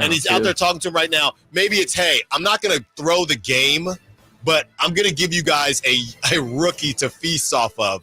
Yeah. I just thought about that off the top of my head. Yeah, no, I didn't even make that. I'm not a big baseball guy, but yeah, Bochy, that's something. Something. Well, Chris Cowboys. Yes, Chris did text Plain and simple. And I think you should be picking the Cowboys tonight. Cowboys are desperate. They need a win. I will say Malik Neighbors is that guy. Yes. And it sucks Daniel Jones is the one throwing him the ball. But that's prop talk later, because I've seen some things as far as prop talk that I want your thoughts on, because I know Thursday can be very much not offensive. Right, so it does scare me, but somebody thinks that 2 wide receivers will go off tonight. By the way, Nate, I'm looking here at Kumar Rocker. He has 2 starts so far. Games played 2, games started 2. So if I'm reading this correctly, this is his 3rd start. So this is his 3rd start, and it's against the A's. So maybe it's Bochy. Look, he probably was up in the rotation. Like I said, this season is cooked for the Rangers anyway, so very possible that Bochy said, "Hey, we'll give you Kumar Rocker.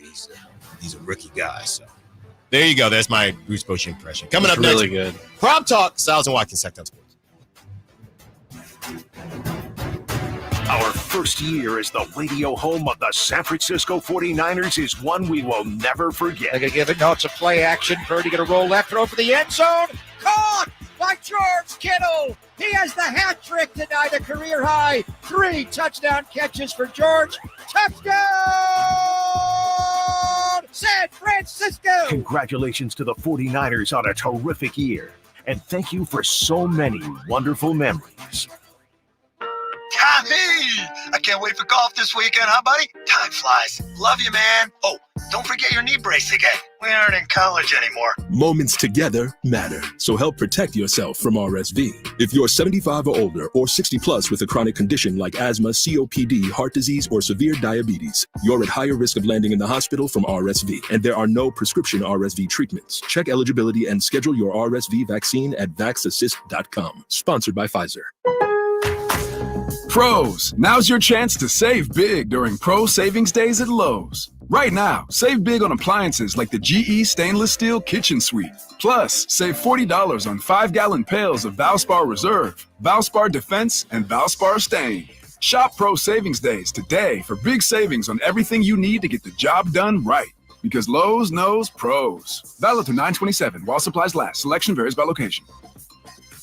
Silverado savings spectacular now at Maida Chevy with $13,000 off MSRP. Every new Silverado half-ton LTZ in stock after rebates. $12,500 off every Silverado half-ton High Country after rebate. And $11,000 off all new Silverado half-ton RSTs exclusively at Maida Chevy at MaidaChevy.com. Sacramento Silverado headquarters. Whatever Silverado you choose, you'll save thousands at Maida Chevy. Together, let's drive. Not available with special financing and lease and some other offers. Must trade in 2010 model year or newer. Ends 9/30/24. Don't let summer energy slip away. Live the active life you love year-round with a personally fit arch support system from the Good Feet store. Precision engineered to support all 4 arches. Good Feet puts your feet in a more ideal, comfortable, and pain-free position. And Good Feet arch supports are now HSA and FSA eligible. Book a free fitting at goodfeet.com or come in and get a free pair of OS First Performance socks. Free. Normally a $25 value at the Good Feet store. Thunder, feel the thunder.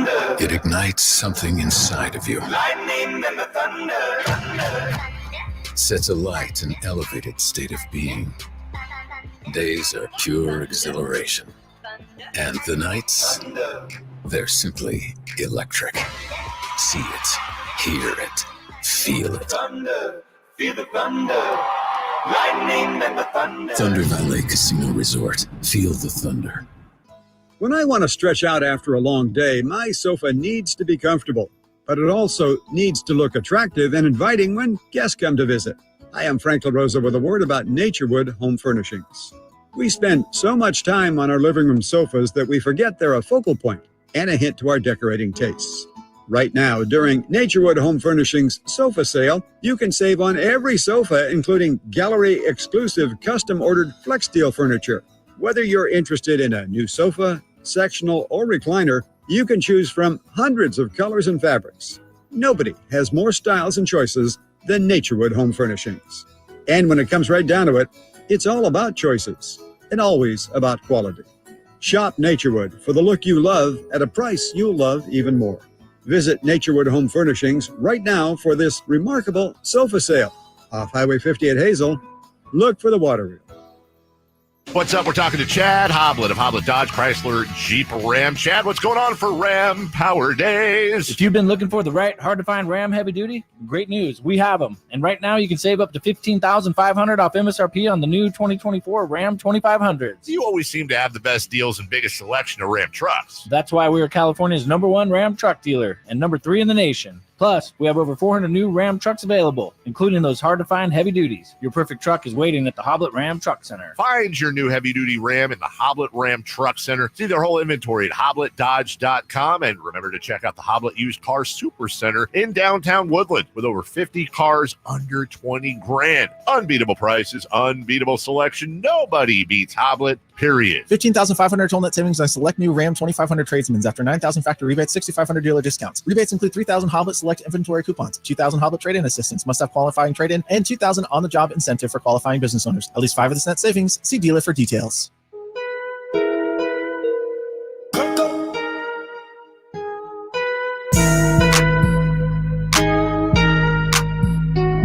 Sacktown Sports. Call or text at 916-339-1140.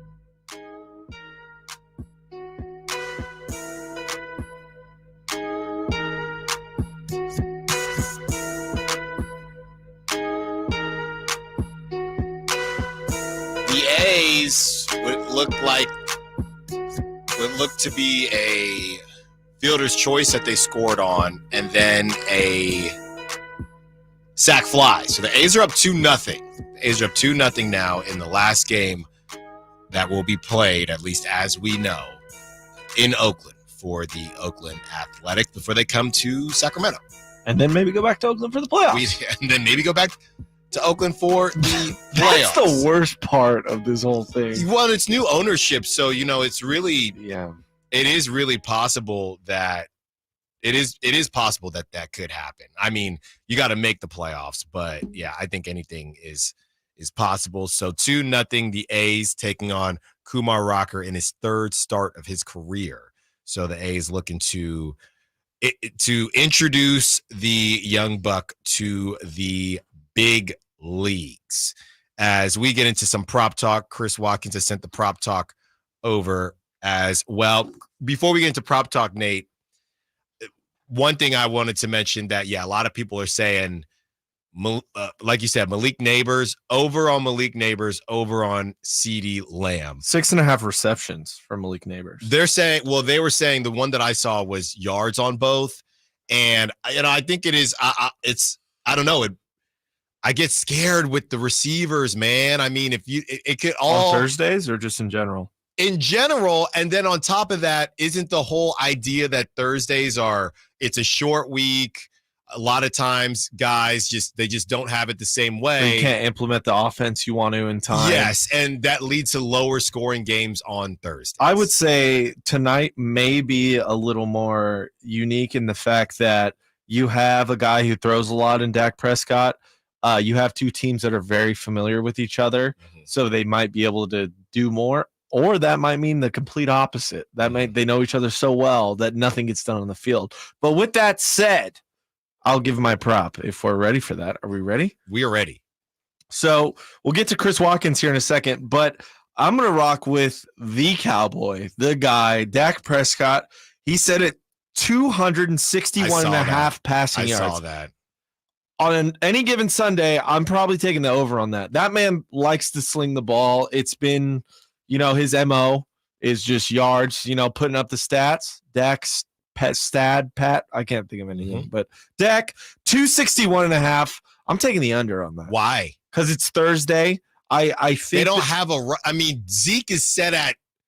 Basically, are you telling me that the Cowboys are either gonna lose or they're gonna have some turnovers, because the Zeke is set at, I think, 27 and Dowdle is set at 40-something. I think their run game is pitiful too. I just think it's just going to be, they can win the game if he throws for 250 yards. Well, the only game they won, he threw for about 217, if you think about it.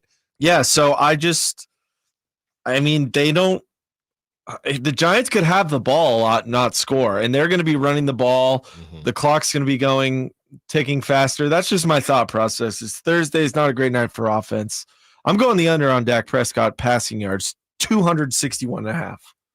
Wow. Where are you going? Are you going on the other team, or are you sticking with the Cowboys? No, I'm not. I'm sticking with the Cowboys. I just, feel like we know more about the Cowboys. I would say I'm going with Jalen Tolbert over 30.5. He's gone over in the last two games. The first game, you're right, the game that they won, he only had 12 yards. But I feel like, I don't know. CeeDee, there's just going to be a lot of attention. I know there's a lot of attention on CeeDee every single game, but feels like it's starting to bother him a little bit more. I just think that I just don't trust the Cowboys' run game, to be completely honest with you. That's why I'm going with I don't either. Yeah, I don't. But, Dak can run the ball too. We've seen him move. I think it's just going to be an ugly, not fun to watch football game, much like Temple this weekend. No, tonight. Tonight. I got a full slate tonight. Oh, bad football. Is it Army or Navy? It's Army. You too. Let me get my split screen. Just bad football. You're just a masochist. Yeah, you're just torturing yourself. They just say, call the number. Yeah. When I try to enter it. It says, call the number. Yeah.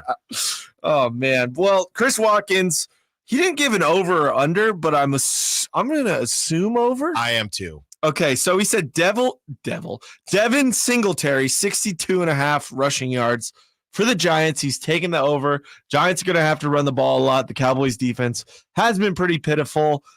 I think that's a pretty solid choice. That number's a little high for me. Well, again, do you think, yes, there has to be a close game. So, Nate, I've been trying to act like I actually know what I'm doing. And what I've been thinking is you have to take picks, especially if you're doing more than one. You have to just assume what you think the game is going to be, right? So if you think that the Giants are going to get smacked by the Cowboys, then you should not take Singletary because they're not going to be running it as much. So, Chris, to me, and he's not here to explain himself, you're telling me that you think that it's going to be close. If you don't think that the Cowboys are going to cover, then take Singletary because the Giants are going to be able to run the football. But if the Cowboys come out hot, they're not. The Giants can't run the football. I think Singletary is capable of busting out for like a 25, 30-yard or two, which would cover, half of that. And I get scared with guys because he's a pass catcher too. He is a pass catcher, and he did specify rush yards, so that's great. I think this is a horrible game tonight, and you shouldn't have any. You should just stay away. You should stay away. But that's not the show we're running. No. We get into problems here at Stiles and Watkins. Well, we're a problematic show. Yeah, that's what people have told me. Well, they have not told me that specifically. All right. Well, we have our props. We're ready to rock and roll. I'm feeling good, but I'm feeling good every week, and then it doesn't happen, or every game. And then it doesn't happen. Yeah. I know, Nate, you've said, of course, I always want the Cowboys to lose. Obviously, you're a Niner fan, can't stand the Cowboys. But is it just more fun to make fun of them? Yeah. Or do you actually find the Cowboys at this point in time to be a legitimate threat? No. And I kind of haven't. Did you last season? No. And that's because the Niners just had their number. Mm-hmm. I think that was solidified in week 4 when they crushed them.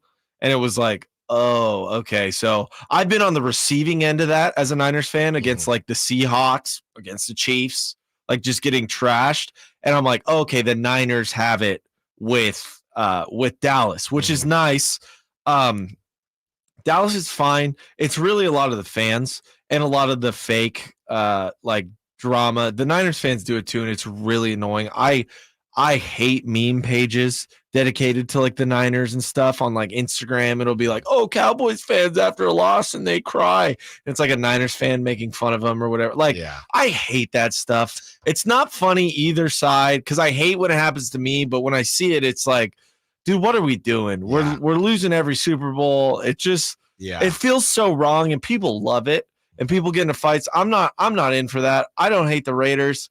I really, really, really only hate the Seattle Seahawks so much. And the Cowboys, it's a joke right now, which might be worse. If you're a Cowboys fan, you might be like, oh, you're treating me like I'm a joke. But I think Cowboys fans are starting to realize a little bit that they are maybe, but then they'll be good again. We're in the cycle. We're in the circle now. We'll see. Yes, they're humbled right now a little bit. You know what I'm getting? You know what I'm a bit tired of? And we've had this conversation before. This is coming from somebody who already respects Brock Purdy, so I don't need to continue to, I guess, explain myself because I know that I respect Brock Purdy. I just want to get to a point where at the end of every game Brock Purdy has, there isn't a comparison and there isn't oh, well, I was told this, or, oh, well, I thought Brock was just dinking. It just gets to a point where if this is your guy and you trust your guy, just let it go. Yeah, it's frustrating. And I get that when, I think you portray your frustration. We have a caller real quick who has a question about the game tonight. I figured we could go ahead and help him out. It's oh, more by the way, related. we had the text as well. Oh, we got next text. Oh, no. We have tomorrow too. We have tomorrow, and okay. We will. That's from Murph, right?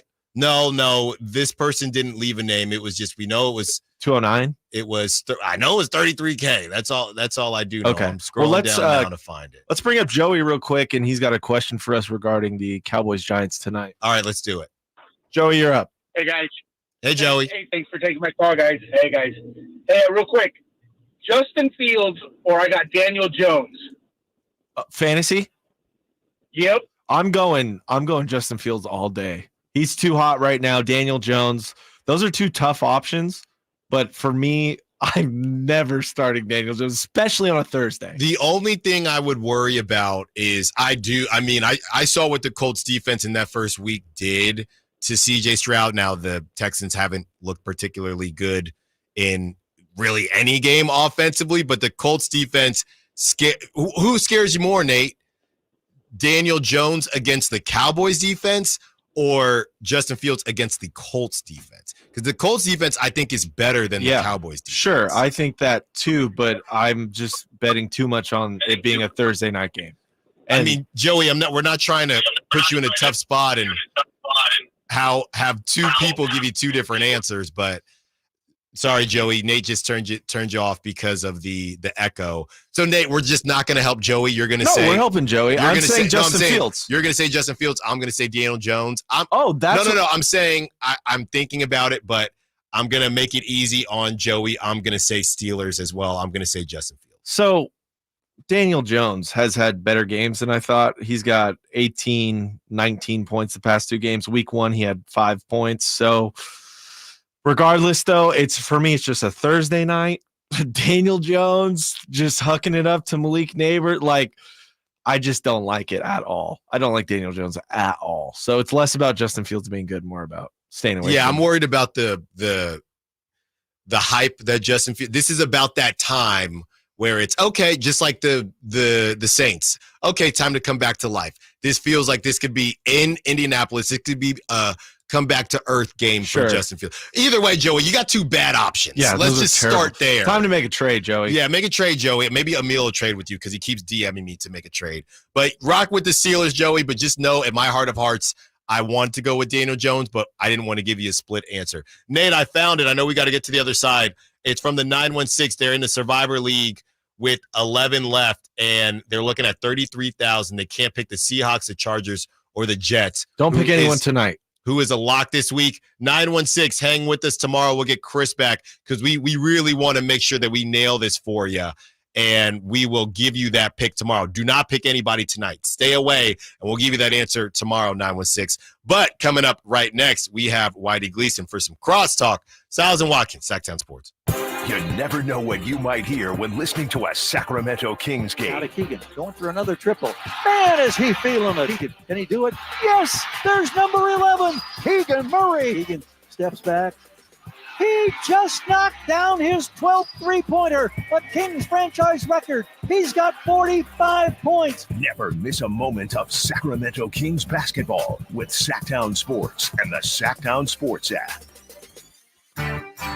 Hey, it's Carmichael Dave for American Energy Heating and Air with a question. Have you recently had a technician diagnose your HVAC system and you were a bit surprised at how much it cost? Or did something seem off about their quote? Because at American Energy, they take pride in giving you honest, straightforward solutions to get that system up and running. Have their qualified technicians come out and give you a free second opinion. It's free. You got nothing to lose but some dollars off of that original quote. They're making the uncomfortable comfortable. They've been doing it since 1981, serving the greater Sacramento area. A+ with the Better Business Bureau. That's why they keep having customers coming back for more and more and more. You can call them and set that appointment at 916-520-9990. That's 916-520-9990 or AmericanEnergyAir.com. Call 916-520-9990 now. I found out that one of my players was vaping. I brought him in and asked him, where did this stuff come from? He said, it's better than you think, coach. He had told me that almost everybody in my team was vaping. The next day, all the parents came in, and I said, hey, you as parents need to do your part. You guys need to figure out how, why, and when this stuff is happening, and we got to get it fixed. Coach Sanchez and his team took vaping head on. Learn how he and other Californians are beating big tobacco at undo.org. Is this house a good price compared to others in the area? Are prices going up or down? If I don't make an offer right this very moment, will I miss my chance? These are just some of the questions a home buyer might ask. And these are the sorts of questions an agent who is a Realtor can help answer. Because Realtors have the expertise, data, and access to specialty training to help you navigate the process of buying a home. They provide support, guidance, and have your back every step of the way. That's what Realtors do, because that's who we are. Realtors are members of the National Association of Realtors. At the UPS Store, we understand the importance of a first impression. That's why we're here to help you put your best foot forward and be unstoppable with our printing services. With high-quality paper stock options, banners, business cards, menus, and more, we make sure your small business stands out and your message reaches the masses. After all, we're the one-stop prints that pop store. Most locations are independently owned. Product, services, prices, and hours of operation may vary. See Center for details. The UPS Store. Be unstoppable. Come into your local store today and get your print on. Mom, meet Sarah. From first-time Nana moments. Yeah, welcome to Flight 101. To annual girls trip moments. Your can't-miss moments are worth protecting against RSV. If you're 75 or older or 60 plus with a chronic condition like asthma, COPD, heart disease, or severe diabetes, you're at higher risk of landing in the hospital from RSV. And there are no prescription RSV treatments. Check eligibility and schedule your RSV vaccine at vaxassist.com. So where should we go next? Sponsored by Pfizer. Who's ready for some fun on Saturday? Country in the Park 2 takes over Heart Health Park at Cal Expo with Dirk Bentley. What was I thinking? Parmalee. I love you just Sasha. Plus line dancing and a mechanical bull, axe throwing, pop-up clothing stores, and food trucks. Tickets start as low as $52 at CITPfest.com. Grab your family and join us for Country in the Park 2 this Saturday at Heart Health Park. More at CITPfest.com. Brought to you by A&A Concrete Supply, Folsom Hotel, and Corval, California, Champaign. Fall's right around the corner, and there's no better way to experience nature and everything that Northern California has to offer than in a Jeep. And right now, it's Jeep Adventure Days at Sacramento Chrysler Dodge Jeep Ram. And they've got the deals and selection for you. From sales to service, they're going to prove to you why they deserve your business. Their GM, Chuck Dean, he has this talent of not only getting you the best deal in town, but he also is able to build an inventory that other dealers are jealous of. SacSuperstore.com and located off of Business 80 across from Hagen Oaks Golf Course. Sacramento Chrysler Dodge Jeep Ram. Sponsored by Xfinity Internet. Enjoy ultimate control of your home network. Personalize your Wi-Fi name and password. Assign user profiles, view and control connected devices, and more with the Xfinity Internet app.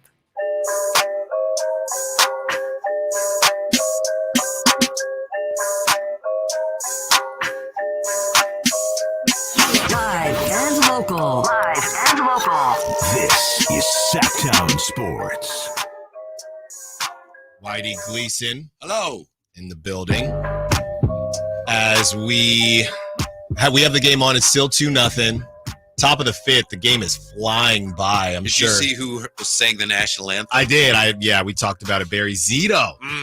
Mm-hmm. That's pretty good. I mean, you can give kudos when there needs to be kudos given. I think that was pretty cool. It reminds me, one time I was at spring training, 2000 something. Burnsy was there, Chavez was there, Zito was there. So what year would that have been? Anyway, talking to Chavez, Eric Chavez, and I asked him, so Zito had a concert last night. He goes, yeah, we went.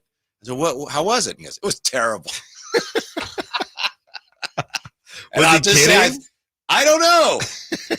And Eric Burns was Zito's buddy. He's like, no, it was pretty good, but I'll never get that. Eric Chavez said, I was terrible. Yeah. So I thought of that when he was singing the anthem today. There you go. There you go. A lot of, I guess, random news, Whitey. Obviously, A's last game in Oakland, and I know you're going to spend some time with that. Derrick Rose retiring. Nate wanted to have the Derrick Rose Hall of Fame conversation because I believe he'd be the first MVP to not make the Hall of Fame if he doesn't. So where did you end up on that? I said I need to look at his numbers more just off the top of my head. I know it's easier to make it into the Hall of Fame in the NBA than other sports. There's just two different careers for him, pre-injury and post. Exactly. I mean, he still lasted 15 years, but he clearly wasn't the same guy. So I think it might be one of those he's going to get in, right? If it was player A with those numbers, would he get in? I'm not sure, but you put a name on it like Derrick Rose, I feel like he'll get in. I don't know. I'll have to, like I said, I got to look at it. But what do you think? I would say no. Not that I would be upset at anyone who said yes, or if he gets in, I'm not drawing a line and saying, no, that's terrible. What are we doing here? But I look at his numbers, and like I said, clearly he was on a Hall of Fame track. And to me, his injury knocked him off that track. Yeah. Do you have any, and I don't know if you want to save it for your show proper, but do you have any Coliseum memories at all? I have a lot. you know, why don't you give us a tier 2 one and save your tier 1? Well, one I already told on our show. May I tell you that one? Sure. It was a couple days ago or something. All right. So my father's uncle was the pitching coach of the A's. My father's uncle. So my great uncle. Okay. So he would get his tickets when the A's first moved there. We would get tickets from Uncle Bill. And so they're playing a doubleheader against the Orioles, and I'm there with my mom and my 2 brothers. My dad had to work or something. So the Orioles were great at the time. It was a Sunday doubleheader. Boy, those were great. Now it's like, what? Why would you do that? They were great. So anyway, the A's win the first game. Second game, they're winning in the 9th inning, which is like a huge thing. The A's are kind of up and coming. It's like, they're going to beat the Orioles. And so it's the 9th inning. There's, I think, 2 outs, and we're sitting by the bullpen, and Uncle Bill looks, he pokes his head out, and he gestures to me. He's like, hey, come here. So I go down to the railing, and, he's like, hey, you having a good time? And I'm talking to him, but, he's watching the game because he's literally working. Right. And so he goes, good. And then there's a fly ball to left field, and it's the last out of the game. So I turned to watch it, and the stadium was full, and the stadium erupts because the A's have just swept the Orioles. And as the stadium erupts, he pulls out of his, those satin, the starter jackets, pulls out 2 baseballs. He goes, here you go. So he gives me the baseballs as the place just goes crazy. And I'm like, this is the greatest moment of my life. 9 years old or whatever. Yeah, it was awesome, Alan. Yeah, that is It was incredible. Yeah. No, that's awesome. That's good stuff. And you have more. You have another story anymore for this show. We'll see. Sure. I got to tell you, I was doing okay. And then watching Stu and Eck throughout the first, Stu and Ricky, pardon me, throughout the first pitches, it really started to get to me. Yeah. I mean, I don't have as many memories, not like that at all, but it's just a weird feeling. Especially with the situation. It's not like they're going straight to Vegas. The Sacramento thing is even more bizarre now. I think it's funny because when everything went down, we knew it was happening, and maybe you understood the situation better than I did when everything initially got announced, but I'm definitely feeling different, not about how Sacramentans should feel, but just the order of operations and everything like that. When it first happened, me and Chris, we're riding the energy of everybody. And now that the whole thing is shifting and there's so many, I know you saw the Larry Beal cut on KGO, still no official renderings or anything in Vegas. It's just thinking this thing is just going to the great beyond. And we're just not really sure what's going to happen coming back to Oakland in the playoffs, possibly next season. They have a good season. Bizarre. Yeah. Just bizarre. People point to Oakland could have done more. And yeah, Oakland could have done more. The A's could have done more. Certainly the A's could have done more. Bottom line is you watch these last few games and the place is full of fans who want baseball there, who support baseball, at least for this week. And I just watch it go, it's just wrong that we're not going to have a team there. It's just wrong. Yeah. And they're going to come to Sacramento. We don't know for how long. Right. It's supposed to be 3 years, possibly 4 years. We shall see. Speaking of Sacramento, though, Whitey, on a better note, Sac State announced minimum 25,000 stadium. That didn't take long, did it? Because last week, here's what we need to do. And then the next week, all right, we got our stadium funding. I don't know how much you saw on this, but there was a little bit of a back and forth. Obviously, it broke right before our show. And a lot of people had questions as to how nobody's really sure where the funding is coming from, but it has been secured. And my thought process was, I'm not really sure where any funding comes from. So I don't live private donors. If they're coming out and saying it, I don't personally care that much, but we read off, or Nate found the other Pac-12 stadiums, and we did think the wording was interesting. The specific wording was at minimum 25,000. The smallest Pac-12 stadium prior to it doesn't matter because they didn't leave, is Washington State at, I think it was 32,000. So we thought that wording was interesting, as if it was more of a, we know we have money to get to 25,000. We would like to get some more, but we don't know. But it's at least going to be as big as 25,000, which is more Mountain Westy than Pac-12. Yeah, I heard you say that. I know Jay has some information on that today that I'm looking forward to hearing. Well, I'm going to listen. Some poking around on that. You mentioned I think you mentioned the design. It's supposed to be horseshoe. The horseshoe. Yeah. So what does that mean? That means there's half of it that ain't done. So you can always finish the horseshoe. That's right. So that's one of the things that I thought of when I heard the design idea. Yeah. But what a time to be alive in Sacramento. And a lot of people are saying this is more of let's make sure we get in the Mountain West. You know what I mean? If we even get a shout from Pac-12, that should make getting to the Mountain West much easier. And then who knows in a couple years, right? The way everything works nowadays, everybody's moving. Speaking of, real quick, Whitey, before we get out of here, did you see the Utah situation with the NIL? And now he's out. He was redshirting the quarterback. He's redshirting because they didn't give him his money. Utah? No, it was UNLV. UNLV. Yeah. Thank you, Nate. Sluka. Sluka. Yeah. I know. I mean, where do you fall on the get off my lawn? Are you okay with stuff like this? Hey, you didn't give me my money, $100K. I'm not playing. Well, who promised him the money? Who's the idiot that promised him the money? Apparently, the assistant coach. Yes, and then the head coach said it didn't come from me, so sorry. Well, and the NIL collective at UNLV said we didn't ever agree to that. So this type of stuff is crazy. So he's going to redshirt, hang out at the school, or take online classes. How awkward is that? I'm with the quarterback. Yeah. Hey, but nothing was in writing though, Whitey. Got to get it in writing. Or leave, because that's what you can do now. This NIL thing is crazy, but it's not crazy for you to stay and listen to Whitey and Kyle Draper, the Drive guys. 4 for that segue. I've had better, I've had worse. Thank you to Nate rocking out with me while Chris Watkins enjoys his time in my old stomping grounds, Oakland, with the A's. Thank you to all the callers, texters, Sac chatters, and congrats to our winner, Rob Schneider. Tickets. You got one more opportunity tomorrow to win those tickets. Be sure to watch everything that's happening with the Oakland A's as they're playing a lot of different clips from back in the day as you prepare for the Oakland A's to come to Sacramento. And again, if you got an A's fan friend out there, shoot them a text and just say, hey, we're here for you. All right. We'll talk to you soon. Until tomorrow, secure the bag, light the beam. Domantas Sabonis plays here.